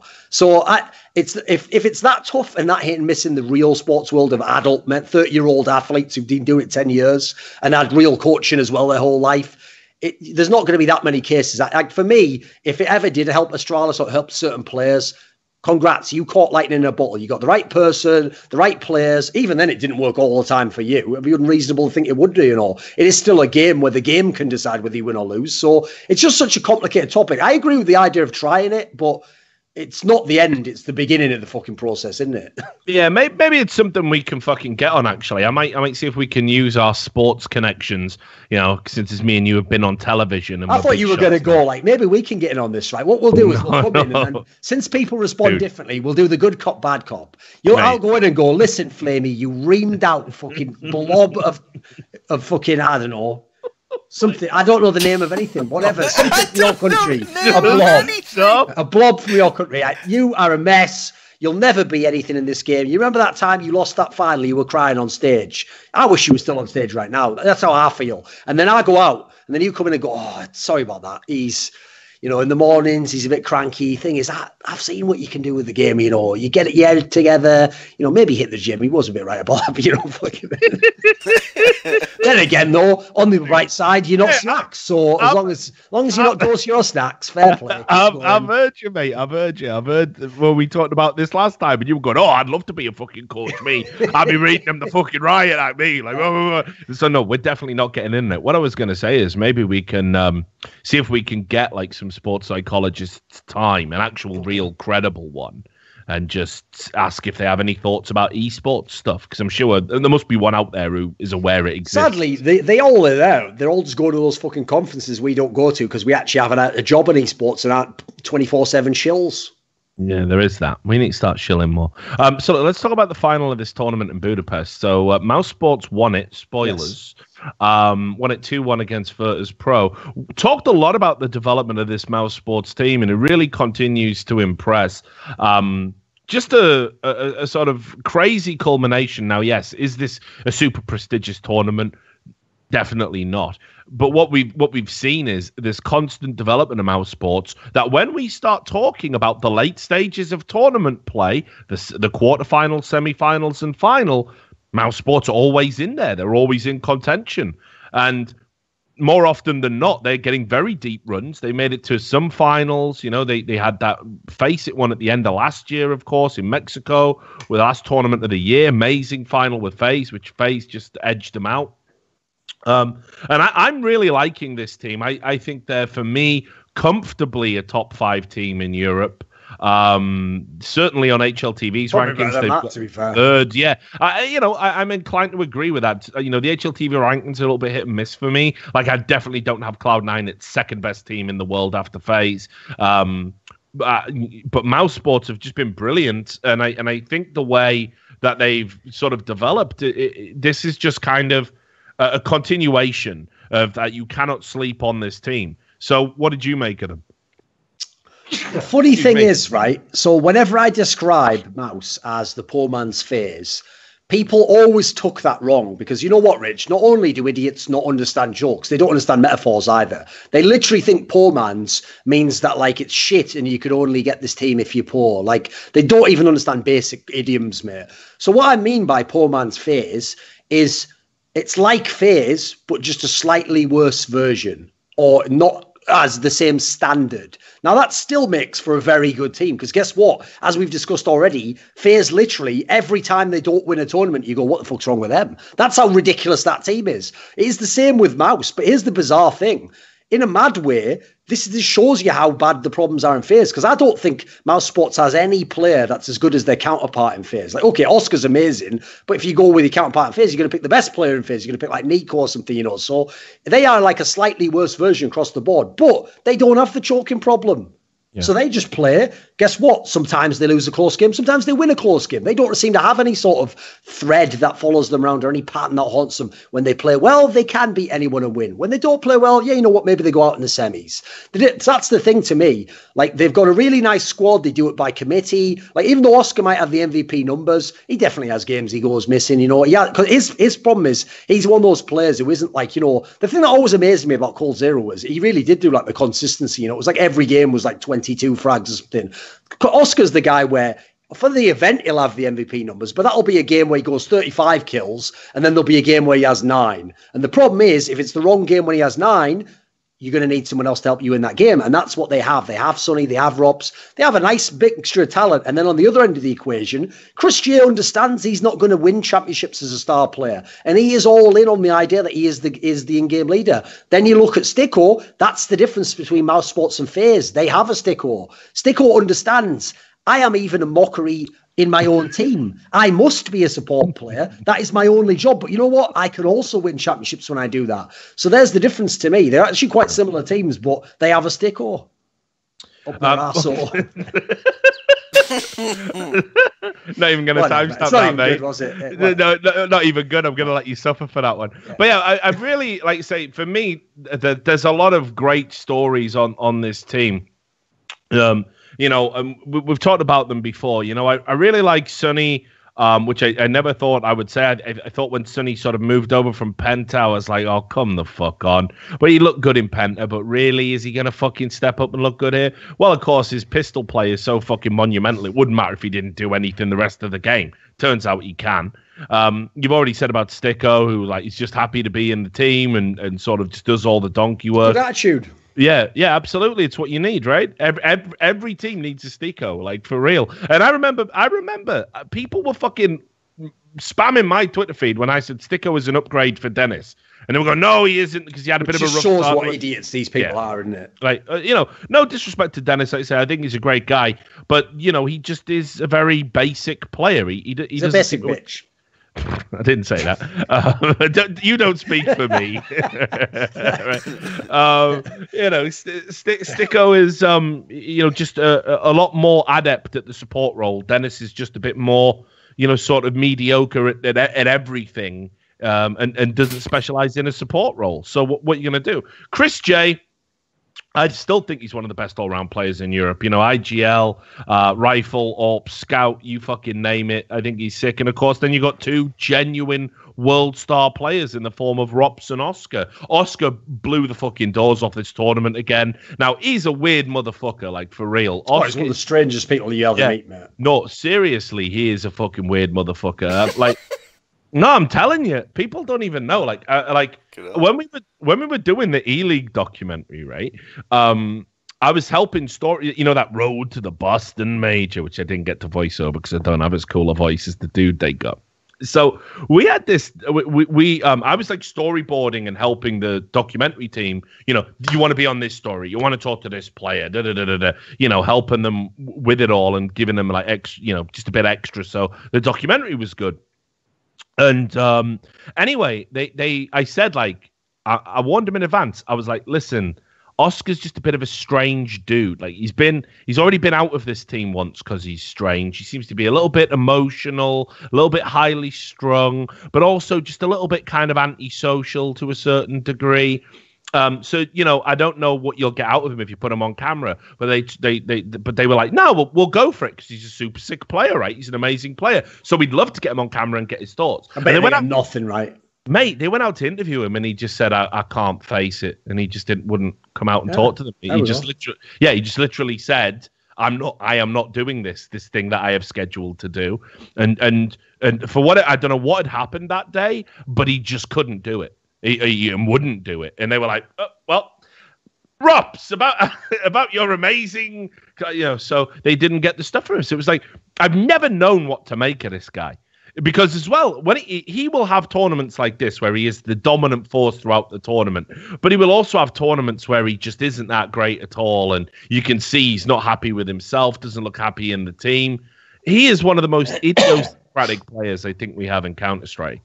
But amazing when he plays well. Thing is, though, to me, he's a perfect. Like, this is why I get pissed off where people try to because there's so many people in esports who are fans, where apparently it's not even about the fact they like a video game. It's esports has become some sort of weird identifying thing, like I'm a gamer, and it's all about getting the mainstream to accept that you're a normal person and all the validated and all this bullshit. And so part of that is not only do people lie about how big esports is and try and claim, for example, that like Drake playing Fortnite is esports succeeding or whatever the fuck, but they will also try to always sell this bullshit line that every fucker in esports looks like Cajun B or something, or Pasha Biceps, and we're not nerds. What are you talking about? The dumb thing is, it's such a dumb angle to take. You should be going the other way. What you should say is, you know what? You can be like that and do it, so you don't have to be unhealthy. There's a great way to sell it. But the other end of the equation, where you would really make, in my opinion, all the money, think about shows like X Factor.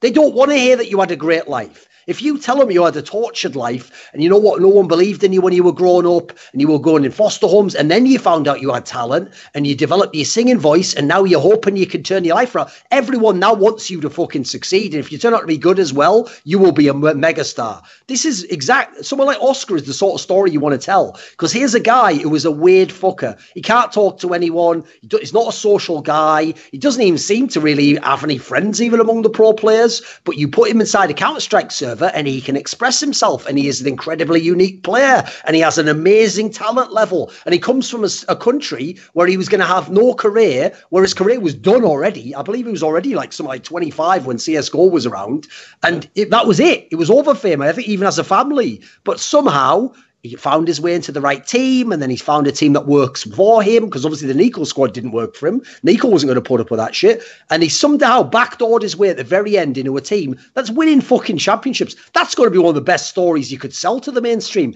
Guess what? Even the nerds can make it. That's an awesome story. For fucking real. And yeah, I don't know what it is. He might not be a fucking nerdlinger, like he might. I don't know what it is. It could be anxiety, I remember Natu telling me about Joel Z, and how he couldn't believe, like, there was this amazing talent, he's smashing everyone on fucking online, and everyone thought he was cheating because they couldn't believe a player would be that good. And then he'd only ever been to like one LAN. It was a small Finnish LAN, like not even an assembly. You know what I mean? Like one of those ridiculous fucking LANs they have where it's just the letter V 5 times, then U, T, T, T, K, A. You're like, what the fuck is that? The Finnish language is a mess, by the way. It sounds like the fucking Uruk-hai, like, as they're hatching out of fucking Saruman's pods. But anyway, horrible accent, not easy on the ears. But he told me that, like, he couldn't believe it. Like, when they got him in the house and they were, like, actually trying to work with his player, they were like, this kid's just not ready. Like, he's just not ready to be in the team. He's barely ready to be outside, Like, he's got a long way to go developmentally. He's like the fucking bubble boy. Just needs to be in his room, sealed in, doesn't he? Get like in one of those old fucking prisons where you get the food just shoved under the door. He doesn't have a compromised fucking immune system. He has a compromised social immune system. All right, good diagnosis, Dr. Shields. But anyway, so it's like, obviously I'm not saying this to like be disparaging about the kid. And that's not what I'm doing. I'm not trying to fucking make him sound like an asshole or whatever. But it just goes to show there's talent out there that on the server, but they'll never necessarily be the complete package in terms of, can they be a professional? Can they do interviews? Can they work well with other people on the team? And that to me is the true credit of mousesports, that after he was out of the team, despite all of his idiosyncrasies, they found a way to bring him back. Weird how it happened after Nico went, not saying anything, and can work through having him on the team, even though they know he is like this. That's actually their fucking credit. That's the greatest achievement. Even though, as I always say, you can't actually judge people's success based on how much money they have, etc. So that doesn't really motivate people. I will just say, mousesports, not a team with loads of money, not a team where people are making mega bucks. This is not a G2 or a Virtus Pro or an SK Gaming. This is up there with, like I said, the old Cloud9s, the teams that actually punch above their weight when you see how much they get paid. So again, fair play to these players that they're not out there entitled, bitching about they just get on with their job. A lot of them in this team really are rejects. They're people who didn't have anywhere else to go, but they've banded together amazingly without even having like a massive name, and they have become a championship squad. It's basically one of the best feel-good stories I've heard in ages. Yeah, it maybe is a bit like Mighty Ducks, isn't it? So look, let's start wrapping up the show. I wanted to just go back to the news. That was the V4 Future Sports Festival that we had. But there was one other story, because it was like it's been a mad week for ESEA again. It's just been so fucking bad. You know what? They're just the most unlucky people ever, Rich. They're those people, like I alluded to before about politics. Every mistake they make, they just get rich as fuck. Well, yeah, I'll tell you. Yeah, I'll tell you. This week for ESEA was just so fucking surreal for me. Like, my fucking social media was blowing up, because everyone knows, like, I do love to go in on ESEA, and I will say this. I will clarify this once and for all. Any company that decides, as for the lulz, to put fucking malware on your PC to secretly mine Bitcoin and get the money, and then try and pass it off as just a bit of banter, wasn't it? Just an April Fool's joke gone wrong, and throw a single employee under the bus when the former owner of ESEA was joking about it before it happened. Oh, and by the way, I always bring this up because I love facts. And if you ever read through the court document from that court case, there is a line which states that the ESEA owners, I believe they even name Elkie Kane, or implies it was the ownership, was aware of this employee's actions and that he was not a rogue employee. So all I'm telling you is that's the court's decision. I didn't make that up. That's out there. Then on top of all of that, right, as if the Bitcoin thing wasn't bad enough, their anti-cheat client was. This is also in court documents. This isn't paranoid fantasy. And I was told this by players and thought, these players have been smoking some bad granola. But they hadn't. They were legit. That there was ESEA admins and higher ups that were messaging them going, what you've been talking about is bad, right? And they were reading their Steam chat. Well, this is also right, Rich. One of the factors before Kaylee and SF got banned, that it was implied that part of the reason ESEA had the best cheat client in the world is they had other ways to find out you were cheating. Yes, exactly. Fucking intimated, right? Yeah, very much so. So they were literally fucking spying on players and reading private chat. Now, when I did that video about Games Academy doing it, motherfuckers were up in arms. People were saying, how the fuck can Fallen endorse this company and take a paycheck from this company when they're doing this to stop cheaters? Now, forget anything. Games Academy are straight motherfuckers as well. But ESEA are the original ones. They're the biggest. They have the market fucking cornered, and they're running this type of fucking game. Meanwhile, you've got that fucking mad outstanding court case with that guy called Mario, who all he did was he bought Google ads with an ESEA referral link that everyone went to, because it was the first thing that people saw through SEO was his personal referral link. He built up tens of thousands of dollars worth of fucking money, which, by the way, it did not expressly say in the terms of service that he couldn't do it. Legit. Yeah, it might be a shitty thing to do. He might have gamed the system, but there was absolutely nothing precluding him from doing it. They edited their terms of service in, and then they turned around and said, yeah, fuck this guy, we're not paying him money. And they offered him a derisory settlement.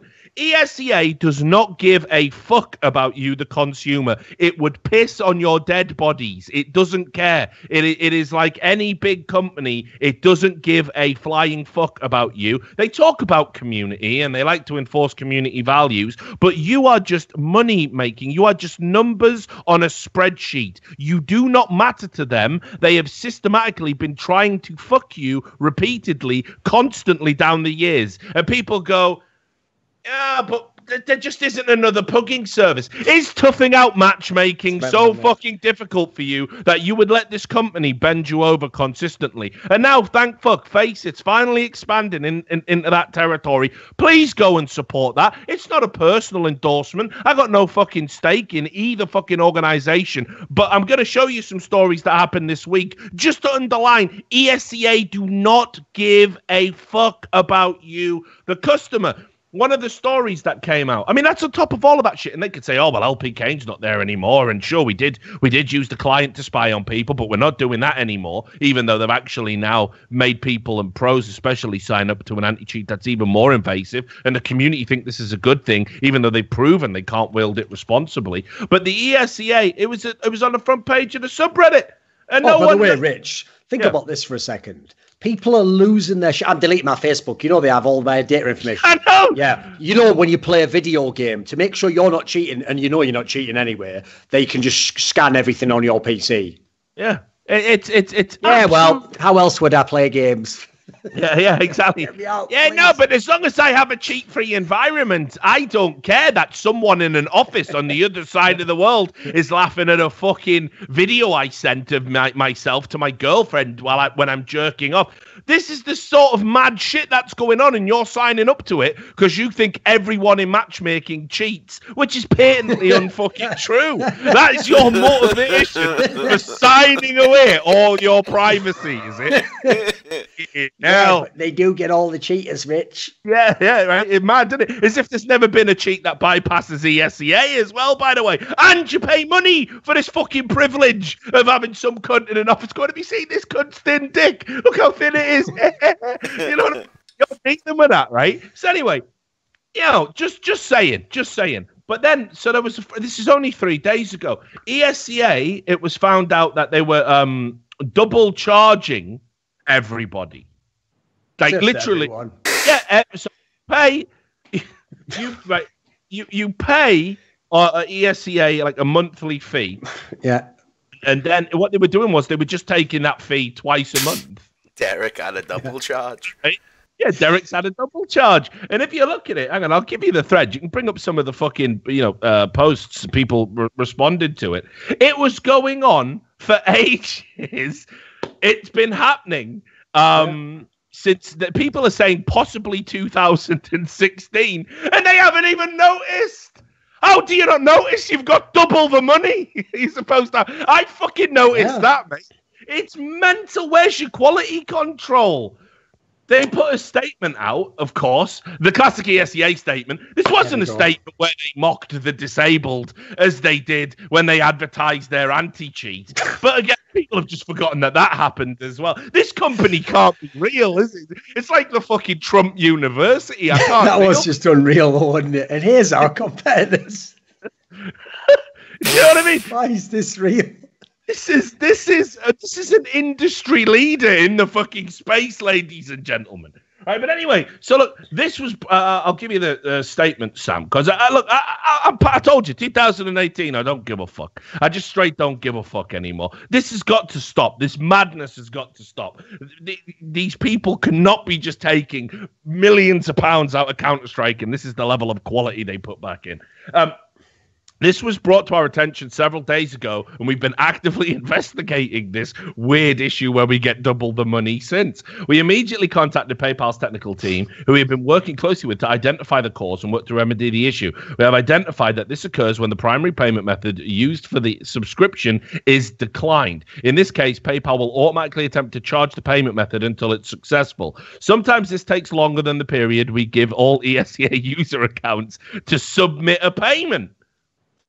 Right? So once the grace period is exceeded, ESCA removes the premium insider status of the account and considers the account available for payment again. Unfortunately, in some edge cases, there's hundreds of these. There's hundreds of these on the sub. A few edge cases, a few fringe cases. Users authorized an additional recurring payment in an attempt to restore their subscription, which may include the user adding a new payment method or updating their previous payment method in their PayPal account, allowing a successful charge. After doing so, PayPal will eventually continue to charge the original recurring payment, which previously failed, creating duplicate payments. I mean, come on, guys. Please tell me there's someone out there that's just looking at the money that's coming in. Like, at least tell me that's happening. At least tell me you understand. You have a revenue stream. And because the premise of this is ridiculous. That if, like, let's say there was somebody out there just constantly spamming, fucking hell, give me my ESCA. There's cheaters in matchmaking everywhere. Get me my ESCA. If they just constantly did that, fuck it, 40 payments could be going out a month. You know, like, what the fuck is that? It's so insane to me as well that this had to go to Reddit and moderators were deleting it off the fucking subreddit. Classic. You could never get them to delete a thread that was just like, everyone's, let's just say, fuck Thorin. And it'd be like 1,000 comments. They'd be like, well, freedom of speech and that. They're like, so someone's being robbed. So they did that. So again, maybe I'm being fucking OTT here and saying, oh, you're being really harsh on ESEA. They're saying they think only 2% of the users might be experiencing it. I mean, 2% of all users experiencing double charges is pretty fucking bad. Plus, you'll have to go through each account and work out how long it's been going on for and how much you're going to have to issue on refunds. And they haven't even intimated what's going to happen. They just, like, in terms of time frames for when people are going to get their money back, how that's going to look. But anyway, maybe I'm just going overboard because I'm so sick of ESEA dropping the ball fucking consistently. So there we go. That's the end of the show. Sam, do we have our credits here? Indeed we our do, mate. Beloved patrons. Questions again, though. So anyone submit a question, you can do it through the Patreon message system. You can tweet it at me. You can put it in the chat. However you want to get it to me. You can send it on the website if that's for some reason you want to do it. Discord. Because apparently either no one's asked or nobody knows. So we'll find I've out. actually noticed, by the way, that is actually a thing. So, same on my Patreon. The first time you do it, everyone's in there with a question. Eventually, they all just go, I'm not bothered. Yeah, I'll no keep one's really paying. asked. Nice Which guys, is like though. fair play. Yeah, Yeah, nice. you're my ideal customer. So anyway, obviously, Duncan, thanks for popping by. Are you on the road again? You got any events lined I've up? got a while off now. Yeah? What are you going to be doing? Well, I mean, your boy Sean Gare's taking all my gigs and that, but love him. Tell you what, I think people have given him short shrift. He should be back on a top team soon. Call this boy up. He needs his way back in the scene. Yeah, I'll tell you. Look, at the end of the day, Duncan, like real talk, when we were doing that analysis shit, we were only keeping the seats warm. Obviously, yeah. For I'm only ex-pros. joking, by the way. Obviously, it should be Sean Gares over me. Yeah, for sure. And and like I said, we'll be able to do other stuff. Yeah. You'll have your own little segment, your historian bit. I'll fucking probably get a hosting gig at some point, maybe. If Machine lets me have one without passive aggressive tweeting. A lot of little cunts in the scene nowadays. I mean, here's the thing. What I don't like about them, Rich, is you're probably going to think, what, like arrogance or something? No, it's the way they just think they're our equals. They just walk in, they don't even kiss the ring, don't bow and scrape and ask not to be destroyed. They just think they can like have a job and that and be friends. And I hate it when they call me by my first name when they haven't asked express permission. Yeah, I know. That's Mr. Thorin to you little cunt. Yeah, you tell him. So anyway, so there you have it. So let's thank the patrons that make the show possible. We've got our $100 patrons. Detlef Insomniac, he pays the most. He is the #1 patron. Thank you very much. Dr. Skrilla and Mr. Gay Icon, Chris Enwin, Hyolu, Mateus Pietkowski, and Jerky's Minion. Our $50 patrons, Sodswa, Daniel Plamanov Yordanov, Nostradamus, Marcus Kyunpar, Mama Jamma Hennessy, Keith Miller, Carl Oscar Garcia Firm, Benakagi Assassin, and William Southern. There you have it. That was us breaking down all of the news. There'll be some now sick roster news coming in tomorrow, which we'll be breaking down for you, hopefully at the same time and place next week. Keep watching our Twitter so we can keep you up to date of the times and everything. Thanks to everybody who tuned in, all the people who threw in a book or two. You're going to see your names in just a second. From me, Duncan, and Sam, have a very good night. We'll see you next time.